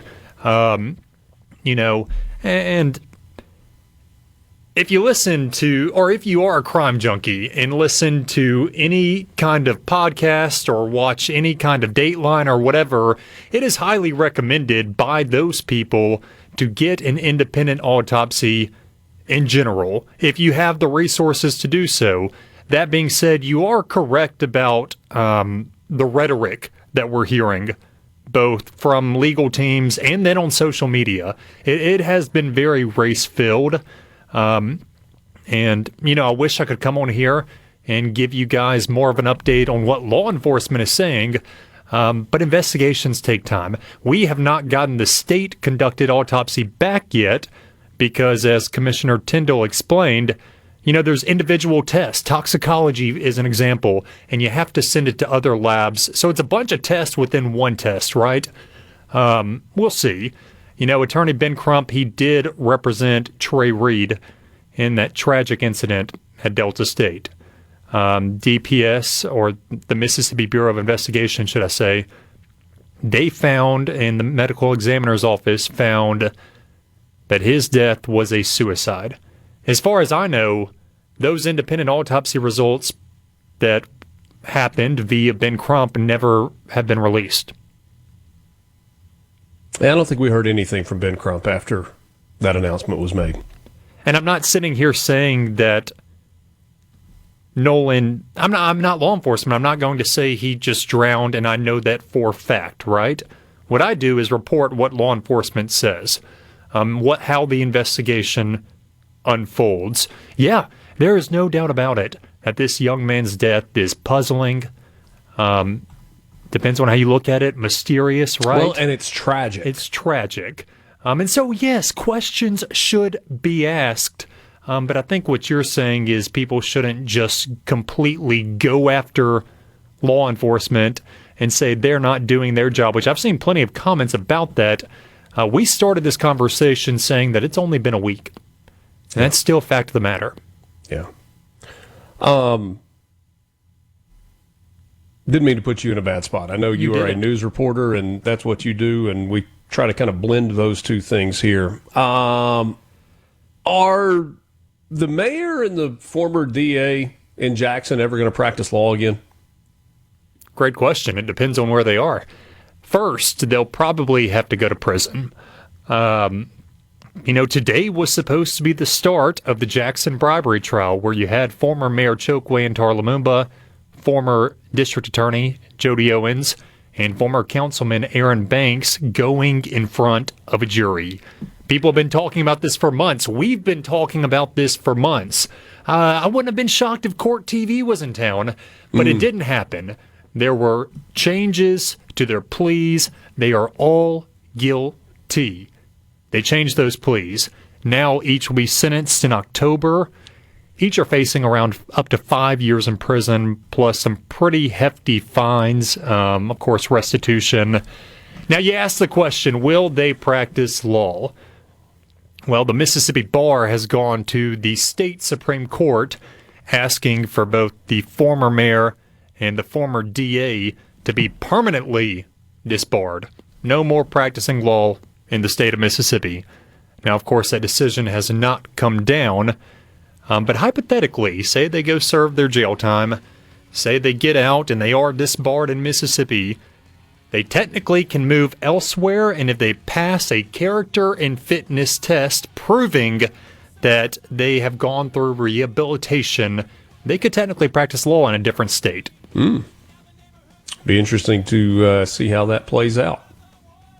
Is the anticipation that the Supreme Court will disbar them in Mississippi? From what I've heard, yes. Okay. Tragic situation in Philadelphia from over the weekend. We will talk about that coming up next. Mornings with Richard Cross, presented by Community Bank, online at communitybank.net, rooted in our community. This is MRC on SuperTalk, Mississippi.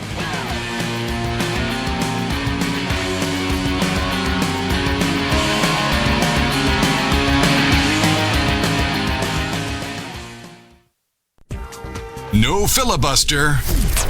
Just everything you need to know to start your day smarter. Mornings with Richard Cross on Super Talk, Mississippi.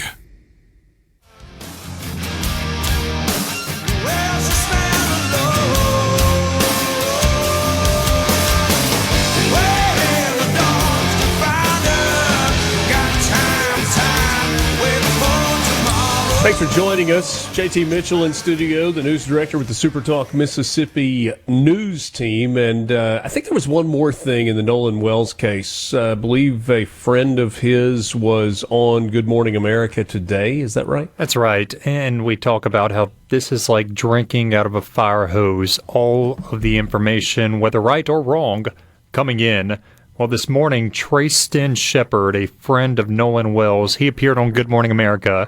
And he actually addressed a question that a lot of people have been asking, especially on social media. Now, are you familiar, Richard, with that video that a lot of people have been pointing to that allegedly shows an interaction with some people yelling, maybe some curse words being thrown that out? You can kind of hear in the background, and you Yes. can kind of see the beach off in the distance? Yeah. That's exactly right. Now, this friend, Trayston Shepard, he said, in that video, that's me yelling. Okay. He said... that had nothing to do with an altercation with Nolan. I find that interesting. But he also urged people, and GMA has a huge audience, and I imagine this kid's 18 as well. He urged people, quote, I think everybody needs to let the investigation continue and let the facts be shown. And if the facts show that somebody harmed Nolan, I hope there's justice brought. And if it was a tragic accident and somebody didn't speak up, I still hope justice is brought. So there you have it. His friend asking people to let law enforcement do their jobs. And if it was a tragic accident, that justice probably should be time for the family and the friends of Nolan Wells to be given some space to grieve. Exactly. And that's something I think that is being missed by a lot of people here, Richard, is that no matter where you are on this deal, or if you're like me, just in the middle waiting for it to unfold, we got to remember to show some respect to the family. No parent should have to bury their 18-year-old child. Amen. And yes, there's a lot going on. This is an international story, but at the end of the day, the Wells family, they're still human. Got to show some respect as a community, because that's tough. And it's a mother and a father that want answers. That's right. And they want answers because their son is gone, and I think understandably so. And death sucks either way, right? But especially when you have an 18-year-old child. So that's what I encourage people to do. We have had far too many news stories this summer about shootings and about loss of life, and there is another one that happened over the weekend in Philadelphia. What are the details there? Yeah, it just feels like it's been a deadly summer statewide. So yesterday morning, police in Philadelphia responded to Walnut Street. They didn't give a timestamp, but early in the morning, and they found a 19-year-old suffering from gunshot wounds. He passed away. His identity has not been released, but they also found 3 people injured as well. An adult woman, she had to be transported to Jackson, and then 2 others, non-life-threatening injuries. They've been treated and released. But that's 4 people in one shooting, either injured or dead. A week ago, you and me talked about the mass shooting that happened in Centerville. And that's now they have a curfew in Centerville because they're still trying to find those behind that incident. But we talked about that mass shooting where you had 2 people who were killed, 3 adults injured, and 4 juveniles injured in that shooting. We've had some rough stuff in Jackson. You had the triple homicide of the 2 adult sisters and the 2-year-old child. It just feels like it's been more deadly of a summer than usual. Yeah. We did have good news over the weekend, and that was a lot of dreams coming true with the Major League Baseball draft. We talked about this with our sports update brought to you by Pearl River Resort early this morning. For the 3rd consecutive year, a high school player from Mississippi goes in the top 10. That's big time. Hey, it was a milestone day one for a lot of reasons. You had the 3rd time in a row, like you said, Eric Booth from Oak Grove High School going in the top 10. So he joins Connor Griffin and JoJo Parker, hearing their names called at 17/18. Pretty amazing. You also had Ace Reese, the first Mississippi State 3rd baseman ever selected in the first round. I actually found that stat hard to believe. Had to double check it. Yeah. And then another stat that's kind of hard to believe as well is it wasn't until this year that Ole Miss had multiple first-round picks. You had Cade Townsend, number 23 overall, to the Cubs, and Taylor Rabe, number 30 overall, to the Royals. Overall, you had 24 players who either played prep ball, college ball, or both in this state. Big weekend when it comes to Mississippi and the MLB. Outstanding stuff. Don't forget, this is Palmer Home for Children Radiothon Week. We will be live from Palmer Home's campus on Thursday from 6 a.m. until 6 p.m., raising money for that great organization with the 14th annual Palmer Home for Children Radiothon. Thanks, JT. Thanks, Richard. Thanks, Lance. Have a great week. Thank you, Lance. We'll do it again tomorrow morning. What do you say? I'm ready, man. I'm ready. Mornings with Richard Cross, Super Talk, Mississippi. Hope you have a great day.